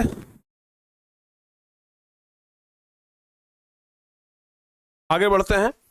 अगला नंबर क्वेश्चन के लिए तैयार हो जाइए। अब जनन का पहला क्वेश्चन है कि पुष्पी पादपों में लैंगिक जनन होता है। पुष्पी पादपों में लैंगिक जनन होता है किसके द्वारा? जवाब होगा पत्तियों के द्वारा। पुष्पी पादपों में लैंगिक जनन होता है, पत्तियों के द्वारा नहीं होगा, फूलों के द्वारा हो जाएगा। पुष्पी पादपों में लैंगिक जनन होता है फूल के द्वारा। 56 का, अरे बच्चे कह रहे हैं कि सर जी 56 देख लीजिए एक बार, क्या कह रहा है 56 जी? पिट्यूटरी ग्रंथि से निकलने वाला हार्मोन कौन सा है? पिट्यूटरी ग्रंथि से निकलने वाला हार्मोन कौन सा है? क्या है? ठीक तो है, एंड्रोजन ही होता है ना। थायरॉक्सिन थायराइड ग्रंथि से निकलता है, वृद्धि हार्मोन एंड्रोजन होगा। पिट्यूटरी ग्रंथि से निकलने वाला हार्मोन है वृद्धि हार्मोन। क्या वृद्धि हार्मोन होगा? हमें तो लगता है कि एंड्रोजन ही होगा। चलिए कोई बात नहीं, इसको कंफ्यूजन है, देख लेंगे बाद में हम। अगला नंबर बताइए तब तक। मानव मादा के जनन तंत्र का भाग नहीं है। मानव मादा के बताओ बाबू, मानव मादा के जनन तंत्र का भाग नहीं है। दूसरा नंबर क्वेश्चन, मानव मादा के जनन तंत्र का भाग कौन नहीं है? तो जवाब होगा मानव मादा के जनन तंत्र का भाग नहीं है कौन? शुक्रवाहिका। मानव मादा के जनन तंत्र का भाग कौन नहीं है? शुक्रवाहिका, ध्यान रखिएगा। अगला, नर युग्मक एवं मादा युग्मक के संलग्न को क्या कहते हैं? नर युग्मक एवं, हाँ बताओ बाबू, जल्दी जल्दी से बताइए। नर युग्मक एवं मादा युग्मक के संलग्न को क्या कहते हैं? नर युग्मक और मादा युग्मक के संलयन को किंडवन कहा जाता है। क्या कहा जाता है? निषेचन कहा जाता है ना। नर युग्मक और मादा युग्मक के संलयन को बाबू हम लोग निषेचन कहते हैं, और निषेचन ऑप्शन में है। देखिए तो निषेचन ऑप्शन में नहीं है, तो जवाब होगा डी नंबर, इनमें से कोई नहीं। आगे बढ़ते हैं। निम्नलिखित में से कौन एकलिंगी पादप का उदाहरण है? चौथा नंबर, निम्नलिखित में से कौन एकलिंगी पादप का उदाहरण है? तो जवाब क्या होगा? एकलिंगी पादप का उदाहरण कौन है? जवाब होगा पपीता। एकलिंगी पादप का उदाहरण कौन है बाबू? पपीता। आगे बढ़ते हैं। मुकुलन द्वारा प्रजनन किसमें होता है? 5वां नंबर। मुकुलन द्वारा प्रजनन किसमें होता है? तो मुकुलन द्वारा प्रजनन होता है इष्ट में। इष्ट में 5वां का बी ऑप्शन सही जवाब हो जाएगा। 6ठा नंबर क्वेश्चन है कि फूलों में नर प्रजनन अंग होता है। 6ठा नंबर, फूलों में नर प्रजनन अंग होता है पुंकेसर। फूलों में नर प्रजनन अंग कौन सा होता है? पुंकेसर होता है, ध्यान रखिएगा। 7वां नंबर क्वेश्चन, द्विखंडन होता है। द्विखंडन, तो द्विखंडन प्यारे बच्चों अमीबा में होता है। द्विखंडन किस में होता है? अमीबा में। हालांकि अमीबा में बहुखंडन भी होता है। अमीबा में द्विखंडन और बहुखंडन दोनों होता है, ध्यान रखिएगा। कह रहा है कि निम्नलिखित में किस जीव में बहुखंडन होता है? तो बहुखंडन अमीबा में भी होता है बहुखंडन, मलेरिया परजीवी में भी होता है बहुखंडन, दोनों हो सकता है। इसमें हम क्या लिखें? बहुविखंडन क्या होता है? लेकिन परीक्षा में अगर देखा जाए ना तो परीक्षा के लिहाज से सी ऑप्शन कर लीजिएगा। अगर यही चारों ऑप्शन रहे ना तो सी वाला पे टिक लगाइएगा, ध्यान रखिएगा। आगे बढ़ते हैं। ब्रायोफाइलम के कौन से भाग में कायिक प्रवर्धन होता है? ब्रायोफाइलम के कौन से भाग में कायिक प्रवर्धन होता है? जवाब होगा पत्तियों में। ब्रायोफाइलम के कौन से भाग में कायिक प्रवर्धन होता है? पत्तियां में। आगे, मानव मादा में निषेचन होता है। मानव मादा में निषेचन होता है, तो मानव मादा में निषेचन होता है बाबू फैलोपियन नलिका में। डी ऑप्शन सही होगा। मानव मादा में निषेचन होता है फैलोपियन नलिका में, याद रहेगा? बिल्कुल, इसको आप लोग याद रखिएगा। अगला नंबर क्वेश्चन बताइए, तने द्वारा कायिक प्रवर्धन किसमें होता है? हाँ बताओ बाबू जल्दी से। 5 बजे तक क्लास लेंगे हम ये क्लास जो है ना हम 5 बजे तक लेंगे, ठीक है ना? हाँ बाबू, 5 बजे तक क्लास लेंगे, यानी कि लगभग 1 घंटा भी और क्लास लेंगे। चलिए बताइए जल्दी जल्दी से, 1 घंटा में हो जाएगा। तने द्वारा कायिक प्रवर्धन किसमें होता है? तने द्वारा कायिक प्रवर्धन होता है पुदीना में, हल्दी में, अदरक में। जवाब होगा इनमें से सभी में। आगे बढ़ते हैं।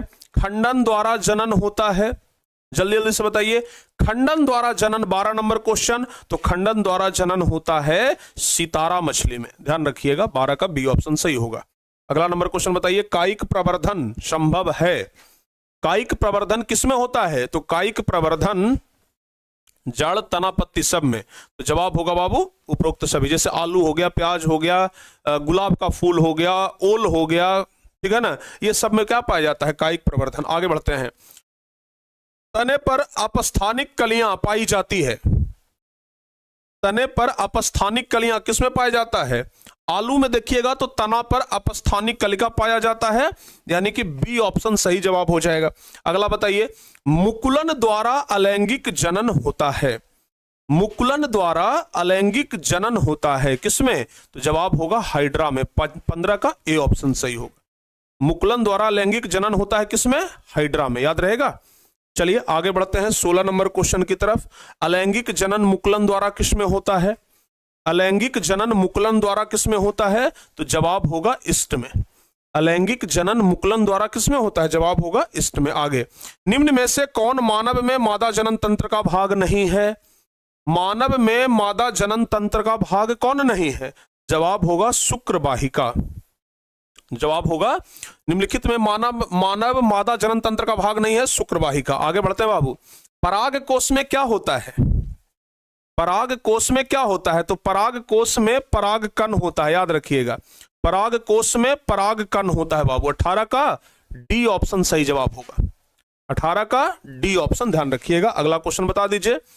गतिशील जनन कोशिका को नर युग्मक तथा जिस जनन कोशिका में भोजन का भंडार संचित होता है उसे मादा युग्मक कहते हैं। भोजन का भंडार संचित होता है मादा युग्मक में, ठीक है ना?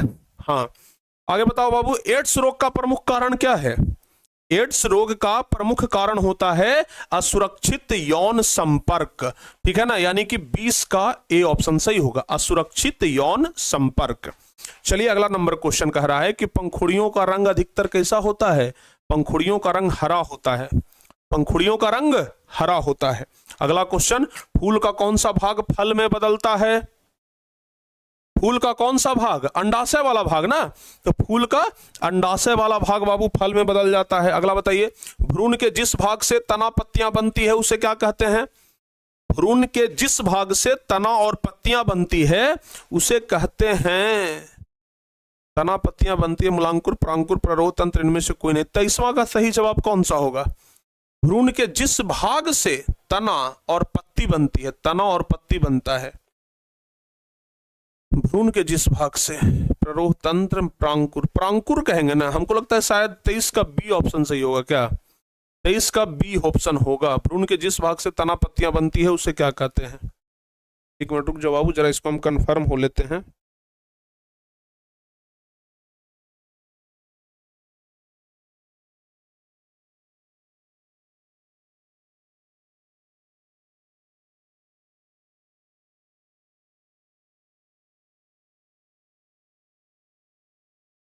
प्रांकुर ही कहते हैं, बिल्कुल सही है, ठीक है ना, प्रांकुर ही कहते हैं, बी नंबर ऑप्शन ही सही होगा। अगला बताइए, एकल जीवों में प्रजनन की विधि, एकल जीवों में प्रजनन की कौन सी विधि होती है? तो एकल जीवों में खंडन होता है, विखंडन होता है, बीजाणु जनन, बीजाणु समासंग, वो 24 का डी ऑप्शन सही होगा। जो बच्चे 24 का डी बता रहे हैं ना, बिल्कुल सही है। चलिए 25वां नंबर क्वेश्चन बताइए, लैंगिक जनन में आवश्यकता होती है, लैंगिक जनन में किसकी आवश्यकता होती है? तो ध्यान रखिएगा, लैंगिक जनन में नर और स्त्री जननांग दोनों की आवश्यकता होती है। 25 का सी ऑप्शन सही है। अगला क्वेश्चन, पुंकेसर पुष्प का कौन सा जननांग है? पुंकेसर नर जननांग होता है, ध्यान रखिएगा, पुंकेसर जो होता है यह कौन सा जननांग? नर जननांग होता है। अगला बताओ बाबू, पुरुषों में यौवनारंभ के लक्षण, पुरुषों में यौवनारंभ, तो जब दाढ़ी मूछ आ जाए तो समझिए कि युवावस्था में प्रवेश कर रहे हैं, यौवनारंभ के लक्षण है। कंठ का फूटना, मांसपेशियों में उभार आना, जवाब होगा इनमें से सभी। अगला क्वेश्चन है, स्त्रियों में यौवनारंभ के लक्षण बताइए। 28वां नंबर, स्त्रियों में यौवनारंभ के लक्षण क्या होगा? तो स्त्रियों में यौवनारंभ का लक्षण होता है स्तनों की वृद्धि, नितंब का उभरना और रजोधर्म का प्रारंभ, जवाब होगा इनमें से सभी। 28 का डी नंबर ऑप्शन, हाँ बिल्कुल 28 का डी ऑप्शन सही है। आगे बढ़ते हैं, मनुष्यों में नर जननांग निम्नलिखित में से कौन है? 29 नंबर, मनुष्यों में नर जननांग निम्नलिखित में कौन है? तो जवाब होगा वृषण, शुक्रवाहिका और मूत्रमार्ग, जवाब होगा ये सभी। 29 का डी ऑप्शन सही जवाब होगा। चलिए 30वां नंबर बता दो भाई। 30वां नंबर कह रहा है, शुक्राणुओं का मोचन कहां होता है? शुक्राणुओं का मोचन होता है शुक्रवाहिका में। शुक्राणुओं का मोचन कहां होता है? शुक्रवाहिका में होता है, ध्यान रखिएगा। अगला बताइए, स्त्रियों में अंडाशय की संख्या एक जोड़ा, 2 गो होता है अंडाशय, तो बाबू जवाब क्या हो जाएगा? बी नंबर ऑप्शन सही होगा। अंडाशय एक जोड़ा होता है ना, तो बी नंबर ऑप्शन एकदम सही जवाब है। आगे बढ़ते हैं, मनुष्य में निषेचन के फलस्वरूप बनता है, जाइगोट का निर्माण होता है ना, निषेचन के फलस्वरूप युग्मनज का निर्माण होता है, युग्मनज, ध्यान रखिएगा सी ऑप्शन। अगला नंबर बताइए, मनुष्य में ये वृषण में बने शुक्राणु संचित होता है। वृषण में बना हुआ शुक्राणु कहां जमा होता है? तो जो शुक्राणु बन जाता है वह अधिवृषण में जमा होता है। शुक्राणु जो है ना वो कहां जमा होता है? अधिवृषण में जमा होता है। अगला बताइए, वैसे परिवर्तन जो जीवों के नियंत्रण से बाहर होते हैं क्या कहलाते हैं? वैसे परिवर्तन जो जीवों के नियंत्रण से बाहर होता है उसको कहते हैं निकेत। जीवों के नियंत्रण से बाहर है उसको क्या कहते हैं? निकेत कहते हैं बाबू, ध्यान रखिएगा। अगला नंबर क्वेश्चन बता दीजिए, एकलिंगी पुष्प का उदाहरण। तो एकलिंगी पुष्प होता है पपीता का, एकलिंगी पुष्प का उदाहरण कौन है? पपीता, ध्यान रखिएगा। 36 नंबर है, मानव जनन अंग किस आयु में परिपक्व और क्रियाशील होता है? मानव जनन अंग किस आयु में परिपक्व और क्रियाशील होता है? तो मानव जनन अंग, ध्यान रखिएगा कि मानव जनन अंग जो है वो 12 वर्ष की आयु में परिपक्व हो जाता है। अगला, शुक्राणु का निर्माण होता है, जवाब होगा वृषण में। शुक्राणु का निर्माण कहां होता है? वृषण में होता है ना। अगला नंबर क्वेश्चन है, लिंग गुणसूत्र का पूर्ण जोड़ा पाया जाता है। लिंग गुणसूत्र का पूर्ण जोड़ा किसमें पाया जाता है? तो लिंग गुणसूत्र का पूर्ण जोड़ा स्त्रियों में XX गुणसूत्र होता है। अगला नंबर क्वेश्चन बताइए, हाइड्रा में प्रजनन की विधि कौन सी है बाबू? हाइड्रा में प्रजनन का विधि जल्दी जल्दी से आप लोग बताइए। तो हाइड्रा में प्रजनन की विधि कौन सी है? हाइड्रा में प्रजनन की कौन सी विधि है? 39 नंबर, हाइड्रा में मुकुलन होता है ना। बहुत बहुत बहुत बढ़िया, हाइड्रा में मुकुलन होता है, ध्यान रखिएगा। अगला क्वेश्चन बताइए, पुष्प का कौन सा भाग पराग कण बनाता है? पुष्प का, फूल का कौन सा भाग पराग कण बनाता है? तो ध्यान रखिएगा, पुष्प का पुंकेसर हिस्सा जो है वो पराग कण में बदलता है। गुलाब, गन्ना, अंगूर के कृषि में किस जनन विधि का उपयोग होता है? इसमें तो कायिक विधि का, आपको बताए थे ना, गुलाब हो गया, गन्ना हो गया, अंगूर हो गया और आलू हो गया, ये सब में ना कायिक जनन विधि का प्रयोग लगता है, क्योंकि अगर तने पत्ती को काट करके भी लगाते हैं ना तो आराम से सब लग जाता है। चलिए 42 नंबर क्वेश्चन, मादा जनन तंत्र में दोनों अंडवाहिकाएं संयुक्त होकर के एक लचीली थैलीनुमा संरचना का निर्माण करता है, उसे क्या कहते हैं? ध्यान रखिएगा, मानव मादा जनन तंत्र में दोनों अंडवाहिकाएं संयुक्त होकर के एक लचीली थैलीनुमा संरचना का निर्माण करता है, उसे गर्भाशय कहते हैं। चलिए बाबू आगे बढ़ते हैं। अब मां के रुधिर से पोषण मिलता है किसको? 43 नंबर, मां के रुधिर से पोषण किसको मिलता है? तो मां के रुधिर से पोषण मिलता है भ्रूण को। 43 का ए ऑप्शन सही होगा। चलिए 44 नंबर, मानव मादा में गर्भकाल का समय होता है। 44 नंबर क्वेश्चन बताइए, मानव मादा में गर्भकाल का समय 9 महीना का होता है ना, तो मानव मादा में गर्भकाल का समय 9 महीना का होता है। अगला, ऋतुस्राव या रजोधर्म का समय होता है। ऋतुस्राव 2 से लेकर के 8 दिन तक होता है, यानी कि जो पीरियड्स होता है वो 2 से लेकर के 8 दिन तक रहता है। चलिए अगला नंबर क्वेश्चन, निषेचन क्रिया के पश्चात युग्मनज में क्या बनता है? तो जब निषेचन होता है तो युग्मनज में भ्रूण का निर्माण होता है। तो ध्यान रखिएगा, निषेचन क्रिया के पश्चात युग्मनज में भ्रूण का निर्माण होता है। 46 का बी ऑप्शन। अगला बता दो बाबू, वह प्रक्रम जिसके द्वारा जीव अपने जैसे संतान की उत्पत्ति करता है उसे क्या कहते हैं? तो ध्यान रखिएगा, वह प्रक्रम जिसके द्वारा जीव अपने जैसे संतान की उत्पत्ति करे उसे जनन कहते हैं, उसे जनन कहा जाता है। ध्यान रखिएगा। चलो बाबू 48 नंबर क्वेश्चन बता दीजिए, जनन कितने प्रकार के? तो जनन 2 प्रकार के। कौन कौन? लैंगिक जनन और अलैंगिक जनन। अगला, इनमें कौन अलैंगिक जनन की विधि है? ध्यान रखिएगा, विखंडन, मुकुलन, बीजाणु जनन, इनमें से सभी जो है सभी अलैंगिक जनन की विधि है, सभी है, ध्यान रखिएगा। चलिए 50वां नंबर क्वेश्चन बता दीजिए, कह रहा है किस प्रकार के जनन में जनक के शरीर से कलिका निकलती है? किस प्रकार के जनन में जनक के शरीर से कलिका निकलती है? तो जनक के शरीर से कलिका निकलती है मुकुलन में, जनक के शरीर से कलिका निकलती है मुकुलन में। पराग कोश में क्या पाए जाते हैं? पराग कोश में पराग कण पाया जाता है, पराग कोश में पराग कण पाया जाता है। चलिए 52 नंबर क्वेश्चन, स्त्री केसर के आधारीय भाग को क्या कहते हैं? 52 नंबर बताइए, स्त्री केसर के आधारीय भाग को, तो स्त्री केसर के आधारीय भाग को अंडाशय कहते हैं, स्त्री केसर के आधारीय भाग को अंडाशय कहा जाता है। अगला बता दीजिए, पुंकेसर के अग्रभाग को, पुंकेसर का अग्रभाग ही तो परागकोश कहलाता है, और इसी परागकोश में रहता है परागकण, इसी परागकोश में क्या रहता है? परागकण रहता है। अगला बताइए, निषेचन की क्रिया किस जीव में मुख्यतः होती है? 54 नंबर, निषेचन की क्रिया किस में होती है? तो पुष्पी, पादप और जंतु में, पुष्पी, पादप और जंतु में निषेचन की क्रिया होती है। अगला है, निषेचन के फलस्वरूप अंडाशय की दीवारें क्या बनाती है? निषेचन के फलस्वरूप अंडाशय की दीवार जो है वह फल का निर्माण करती है। बी ऑप्शन सही होगा, अंडाशय की दीवार फल का निर्माण करती है। अगला नंबर क्वेश्चन है कि बीजांड की दीवारें मोटी होकर के क्या बनाती है? 56 नंबर, बीजांड की दीवार तो क्या हो जाएगा? वीजावरण। सी ऑप्शन सही होगा, सी ऑप्शन सही जवाब हो जाएगा। तो सही है, बहुत बढ़िया। हाँ, अरे थोड़ा सा है भाई, थोड़ा सा मिजाज थका हुआ है, ठीक है ना, थोड़ा सा दिख रहा होगा आपको, क्योंकि हम जब थके नहीं होते हैं ना गर्दा छोड़ा देते हैं।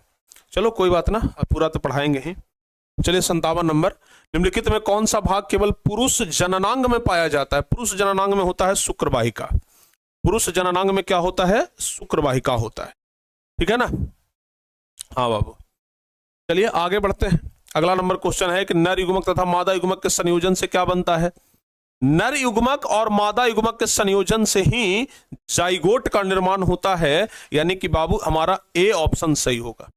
जो बच्चे ए ऑप्शन बता रहे हैं ना उनका जवाब एकदम सही है। अगला बता दीजिए 59 नंबर क्वेश्चन कह रहा है, स्त्रियों के मासिक चक्र में एक परिपक्व अंडाणु किस दिन अंडाशय से बाहर निकलता है? तो ध्यान रखिएगा, स्त्रियों के मासिक चक्र में एक परिपक्व अंडाणु जो है वह 14वां दिन बाहर निकलता है, यानी कि बी ऑप्शन सही जवाब हो जाए। 60वां नंबर, अलैंगिक जनन संचारित रोग, लैंगिक जनन संचारित रोग, तो गोनोरिया हो जाएगा, सिफिलिस, टाइफाइड, एड्स।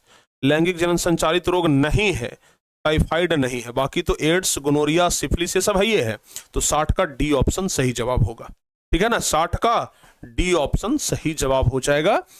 लैंगिक जनन संचारित रोग कौन नहीं है बाबू, तो टाइफाइड हो जाएगा। ठीक है ना, चलिए आगे बढ़ते हैं। अगला नंबर, अब आ गए हम लोग चैप्टर नंबर 7 में। ठीक है ना, अब हम लोग चैप्टर नंबर 7 में आ गए हैं और इसमें ज्यादा क्वेश्चन नहीं है, इसमें मात्र 23 क्वेश्चन है। चैप्टर नंबर 7 में ज्यादा नहीं है, मात्र 23 क्वेश्चन हम लोग देखेंगे, मात्र 23 क्वेश्चन। कह रहा है पहला नंबर कि जीन शब्द किसने प्रस्तुत किया, बताओ बाबू।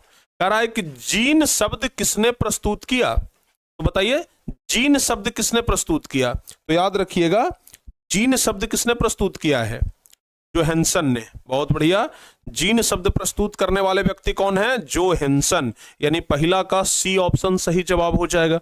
चलो बाबू दूसरा नंबर क्वेश्चन बता दीजिए, निम्नलिखित में से किसे आनुवांशिकी का पिता या जनक कहा जाता है। तो आनुवांशिकी का पिता कहते हैं ग्रेगर जॉन मेंडल को।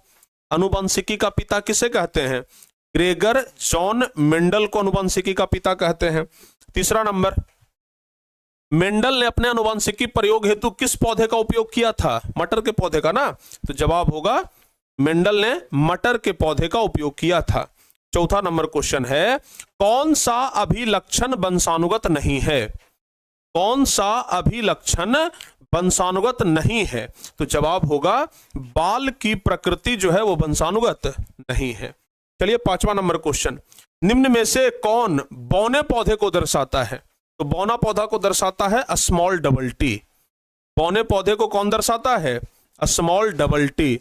चलिए छठा नंबर क्वेश्चन बताइए, किसी जीव की जीनी संरचना क्या कहलाती है।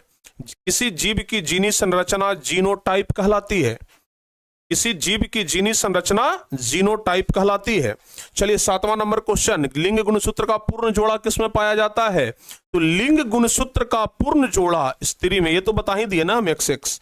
चलिए आगे बढ़ते हैं, मानव शरीर के किसी सामान्य कोशिका में गुणसूत्र के कितने युग्म होते हैं। गुणसूत्र के 23 युग्म होते हैं, टोटल 46 गुणसूत्र होता है, तो जोड़ा कितना हो गया 23 को, तो युग्म को ही जोड़ा कहते हैं, ध्यान रखिएगा। अगला बताइए, वंशानुगत नियमों का प्रतिपादन किसने किया, बताओ बाबू। वंशानुगत नियमों का प्रतिपादन किसने किया। तो वंशानुगत नियमों का प्रतिपादन किया था Gregor John Mendel, Gregor John Mendel. अगला बताइए, स्त्रियों में लिंग गुणसूत्र का युग्म होता है XX, ये तो हो गया। अगला, प्रसिद्ध पुस्तक द माइक्रोग्राफिया किनके द्वारा लिखी गई है। द माइक्रोग्राफिया जो पुस्तक है वह प्यारे बच्चों रॉबर्ट हुक के द्वारा लिखा गया है। अगला नंबर है कि मनुष्य के आहार नाल में अवशेषी अंग कौन सा है। तो मनुष्य के आहार नाल में अवशेषी अंग होता है अपेंडिक्स। मनुष्य के आहार नाल में अवशेषी अंग अपेंडिक्स होता है। अगला, निम्न में कौन एक अवशेषी अंग है, 13 नंबर। तो जवाब होगा अपेंडिक्स एक अवशेषी अंग है। चलिए आगे बढ़ते हैं, द ओरिजिन ऑफ स्पाइसिस, ये तो हम आपको बता ही दिए ना, किसने लिखा था, डार्विन ने। 14 का A option, the origin of species Darwin ने लिखा है। अगला बताइए, समजात अंग का उदाहरण कौन है बाबू। तो ध्यान रखिएगा, समजात अंग का उदाहरण है हमारा हाथ और कुत्ते का अग्रपाद, हमारे दांत और हाथी के दांत, आलू और घास के ऊपरी भूस्तरी। जवाब होगा उपरोक्त सभी। ठीक है, अगला बता दीजिए, कीटों के पंख और चमगादड़ के पंख किस तरह के अंग हैं। कीटों के पंख और चमगादड़ के पंख किस तरह के अंग हैं। तो ध्यान रखिएगा, कीट के पंख और चमगादड़ के पंख क्या है, समजात अंग है ना। तो 16 का ए ऑप्शन सही होगा। हाँ बिल्कुल सही है। चलिए 17 नंबर क्वेश्चन बता दीजिए, कह रहा है विकासीय दृष्टिकोण से हमारी सबसे अधिक समानता है चिंपैंजी से। सबसे अधिक समानता हमारी किससे है। तो ध्यान रखिएगा, हमारी सबसे अधिक समानता है चिंपैंजी से। आगे, मानव का उद्भव स्थान कौन सा है बाबू। ध्यान रखिएगा, मानव का उद्भव स्थान अफ्रीका है। ठीक है, चलिए आगे बढ़ते हैं, किसी जीव की जीनी संरचना क्या कहलाती है। तो किसी जीव की जीनी संरचना जीनोटाइप कहलाती है। 19वां का ए ऑप्शन सही हो। किसी भी जीव की जीनी संरचना जीनोटाइप कहलाती है। अगला बताइए, मेंडल ने अपने प्रयोग के लिए किस पौधे का चयन किया था। मेंडल ने अपने प्रयोग के लिए मटर का चयन किया, मटर के पौधे का। ठीक है ना, तो जवाब होगा मटर के पौधे का। अगला, मनुष्य, बिल्ली तथा चमगादड़ के अग्रपाद, मनुष्य, बिल्ली और चमगादड़ के अग्रपाद जो है वह समजात अंग का उदाहरण है। 21 का ए ऑप्शन सही होगा। मनुष्य, बिल्ली और चमगादड़ के अग्रपाद जो है वह समजात अंग का उदाहरण है। 22वां नंबर क्वेश्चन, विकासीय दृष्टिकोण से हमारी किससे अधिक समानता है? विकासीय दृष्टिकोण से हमारी सबसे अधिक समानता है चिंपैंजी से। और सबसे लास्ट, चिंपैंजी में किसको जीव विज्ञान का पिता कहा जाता है? निम्नांकित में किसको जीव विज्ञान का पिता? तो जीव विज्ञान का पिता किसको कहते हैं बाबू? अरस्तु को न कहते हैं। तो जीव विज्ञान का पिता अरस्तु को कहा जाता है, याद रहेगा।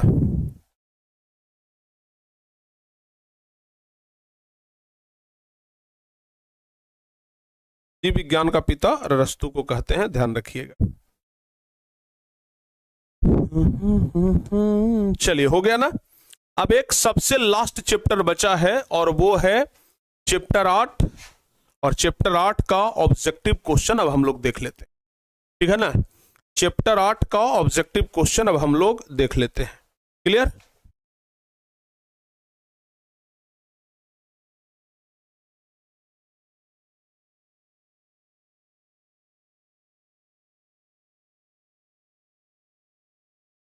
चलो बाबू आगे बढ़े। अब चलिए अगला नंबर क्वेश्चन देखते हैं। क्वेश्चन कह रहा है कि निम्न में कौन जैव अनिम्नीकरणीय पदार्थ है? जैव अनिम्नीकरणीय पदार्थ कौन है? तो जवाब होगा जैव अनिम्नीकरणीय पदार्थ है DDT। पहला का ए ऑप्शन सही होगा। जैव अनिम्नीकरणीय पदार्थ कौन है बाबू? DDT। चलिए दूसरा नंबर क्वेश्चन, ओजोन परत पाया जाता है किसमें? ओजोन परत स्ट्रेटोस्फीयर में पाया जाता है। दूसरा का ए ऑप्शन सही होगा। ओजोन परत किसमें पाया जाता है? स्ट्रेटोस्फीयर में पाया जाता है ना। चलिए तीसरा नंबर क्वेश्चन, तीसरा नंबर बताइए, निम्न में से कौन एक जलीय आहार श्रृंखला है? एक जलीय आहार श्रृंखला कौन सा है बताओ बाबू। आज ऑब्जेक्टिव ही सिर्फ कराएंगे हम, सब्जेक्टिव का आपको सिर्फ पैनल PDF दे देंगे। ठीक है ना, ऑब्जेक्टिव ही कराएंगे भाई, ज्यादा देर आज नहीं करा पाएंगे। ठीक है ना, मिजाज एकदम थका हुआ है आज। बस आप लोगों के कारण हम आज सोचे कि नहीं 2 घंटा का तो क्लास कम से कम जरूर लेंगे। ठीक है ना, तो लगभग 1.5 घंटा का क्लास हम ऑलरेडी ले चुके हैं। आधा घंटा और आप लोग को बस ये लास्ट कर देना चैप्टर, उसके बाद खत्म। निम्न में से कौन एक जलीय आहार श्रृंखला है? एक जलीय आहार श्रृंखला कौन है? जलीय आहार श्रृंखला क्या हो जाएगा? शैवाल हो जाएगा, जलीय कीट हो जाएगा और मछली हो जाएगा। शैवाल, जलीय कीट और क्या? मछली, यानी कि बी नंबर ऑप्शन सही होगा। बी नंबर ऑप्शन सही होगा। आगे बताइए, निम्नांकित में से किसे आप उपभोक्ता की श्रेणी में रखेंगे? चौथा नंबर क्वेश्चन, उपभोक्ता की श्रेणी में किसको रखेंगे? जंगली जानवर को उपभोक्ता की श्रेणी में रखा जाता है। जंगली जानवर को उपभोक्ता की श्रेणी में रखा जाता है। 5वां नंबर, निम्न में कौन एक जैविक प्रक्रम द्वारा अपघटित होने वाला पदार्थ है? जैविक प्रक्रम द्वारा अपघटित होने वाला पदार्थ है सूखे घास पत्ते, यानी 5वां का ए ऑप्शन सही होगा। ठीक है बाबू, 5वां का ए ऑप्शन सही जवाब हो जाएगा। अगला, हरे पौधे क्या कहलाते हैं? हरा पौधा क्या कहलाता है? तो याद रखिएगा, हरा पौधा उत्पादक कहलाता है। 6 का ए ऑप्शन सही हो, हरा पौधा उत्पादक कहलाता है। 7वां नंबर, इनमें मुर्दाखोर कौन है जो कि मुर्दा को भी निकाल करके खा जाए? तो चील, सियार और कौआ। जवाब होगा इनमें से सभी। अगला बताइए, निम्नलिखित में कौन अजैव निम्नीकरण? ये अजैव निम्नीकरण है। अजैव निम्नीकरण मतलब जो कभी ना खत्म हो जाए बाबू, उसको नष्ट कहते, ये प्लास्टिक कहेंगे। अगला, निम्न में से कौन से पर्यावरण के जैविक घटक नहीं है? पर्यावरण के जैविक घटक, 9वां नंबर क्वेश्चन बताइए कौन नहीं है? पर्यावरण के जैविक घटक वायु नहीं है। जवाब होगा वायु, बी ऑप्शन सही होगा। अगला बता दीजिए, निम्न में से कौन सा जैव अनिम्नीकरणीय प्रदूषक है? जैव अनिम्नीकरणीय प्रदूषक कौन है? तो प्लास्टिक है। 10वां का बी ऑप्शन सही हो जाएगा। अगला बताइए, प्रकृति में ऊर्जा का मुख्य स्रोत? प्रकृति में ऊर्जा का मुख्य स्रोत बताओ बाबू क्या है? ऊर्जा का मुख्य स्रोत क्या है? सूर्य से बड़ा ऊर्जा का मुख्य स्रोत और कुछ हो सकता है? जवाब क्या होगा? प्रकृति में ऊर्जा का मुख्य स्रोत क्या है? सूर्य है। ठीक है ना, हाँ ध्यान रखिएगा। चलिए 12 नंबर क्वेश्चन बता दीजिए, कह रहा है कि निम्न में से कौन स्थलीय परितंत्र नहीं है? 12 नंबर, स्थलीय परितंत्र कौन नहीं है बाबू? तो ध्यान रखिएगा, एक्वेरियम। एक्वेरियम स्थलीय परितंत्र नहीं है, 12 का बी ऑप्शन सही होगा। 13 नंबर बता दीजिए, CFC है। 13 नंबर बताइए, CFC मतलब क्लोरोफ्लोरोकार्बन। CFC क्या है? क्लोरोफ्लोरोकार्बन। 13 का ए ऑप्शन सही होगा, क्लोरोफ्लोरोकार्बन। चलिए 14 का देख लेते हैं अब हम लोग। 14 का, मृत शरीर को पचाने वाले जीवों को क्या कहते हैं? मृत शरीर को पचाने वाले जीव, जो जीव मृत शरीर को भी पचा जाए उसको अपघटक कहा जाता है, उसको अपघटक जीव कहते हैं। मृत शरीर को भी पचाने वाले जीव को अपघटक जीव कहते हैं। 15 नंबर, वनों की अधिक कटाई का परिणाम क्या होगा? वनों की अधिक कटाई का परिणाम होगा कि कम वर्षा होगा, भूस्खलन होगा, भूमि अपरदन तथा बाढ़ आएगा। यानी कि जवाब होगा उपरोक्त सभी। जो बच्चे जवाब बता रहे हैं इनमें से सभी, उनका एकदम सही है। आगे बताइए, जैव वातावरण में शामिल है। जैव वातावरण में कौन कौन शामिल है? जंतु, पौधा और मनुष्य, यानी कि बी ऑप्शन सही है। अगला नंबर क्वेश्चन, वैसे जीव जो पौधे एवं जंतु दोनों का भक्षण करते हैं उसे क्या कहते हैं? वैसे जीव जो पौधा और जंतु दोनों का भक्षण कर जाए उसको कहते हैं सर्वभक्षी।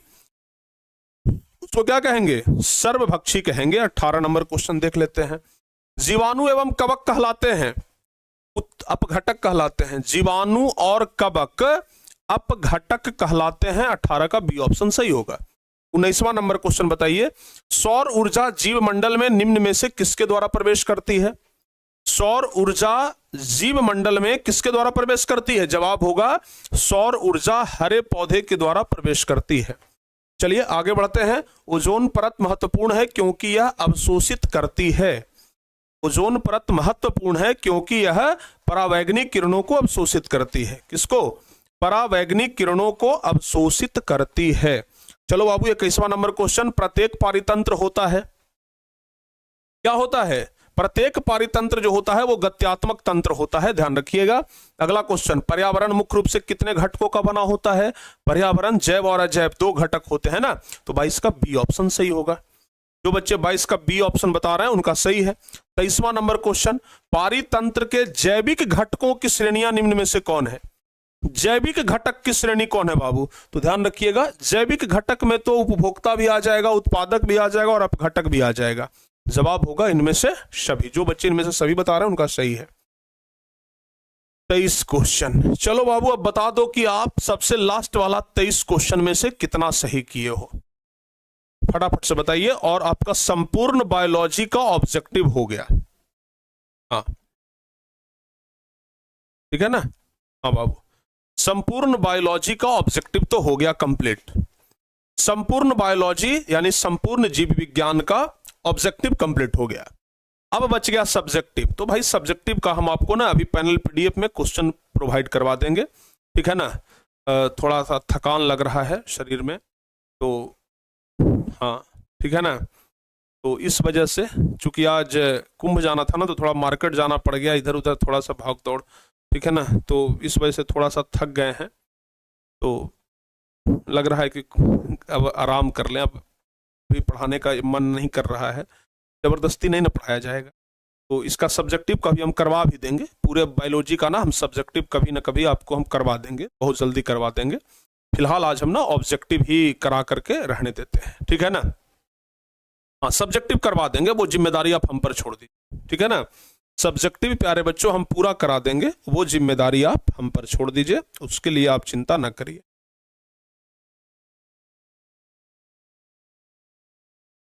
ठीक है बाबू, उसका जिम्मेदारी आप हम पर छोड़ दो भाई, वो हम करवा देंगे आपका। क्लियर? और कोई दिक्कत? चलिए तो फाइनली प्यारे बच्चों, अब आज के इस क्लास को हम देखिए ना, हम शायद कोशिश तो करेंगे कि कल ही आ जाएंगे वापस, ठीक है ना? कोशिश तो करेंगे कि कल ही वापस आ जाएं, लेकिन अगर थोड़ा बहुत अगर लेट हो जाएगा तो उसकी जानकारी हम आपको मैसेज के थ्रू देंगे, ठीक है ना? हम जैसा भी होगा नोटिफिकेशन डालेंगे, लेकिन हम पूरा प्रयास कर रहे हैं कि अगर आज इस समय जा रहे हैं तो हम कल दोपहर तक लौट जाएं, लेकिन अगर किसी कारणवश अगर लेट हुआ तो वो हम आपको जानकारी देंगे, ठीक है ना? तो चलिए बाबू, आज जा रहे हैं, कल वापस आएंगे, आपके लिए ढेर सारा आशीर्वाद भी मांग करके लाएंगे, ठीक है ना? तो बस ठीक है ना, याद रखिएगा और सेल्फ स्टडी करिएगा। शाम में आप लोगों का गणित का आज क्लास चलेगा, तो उसके लिए भी आप लोग तैयार रहिएगा। ठीक है, तो चलिए मिलते हैं प्यारे बच्चों आप लोगों से हम अगली क्लास में। तब तक के लिए जय हिंद, धन्यवाद।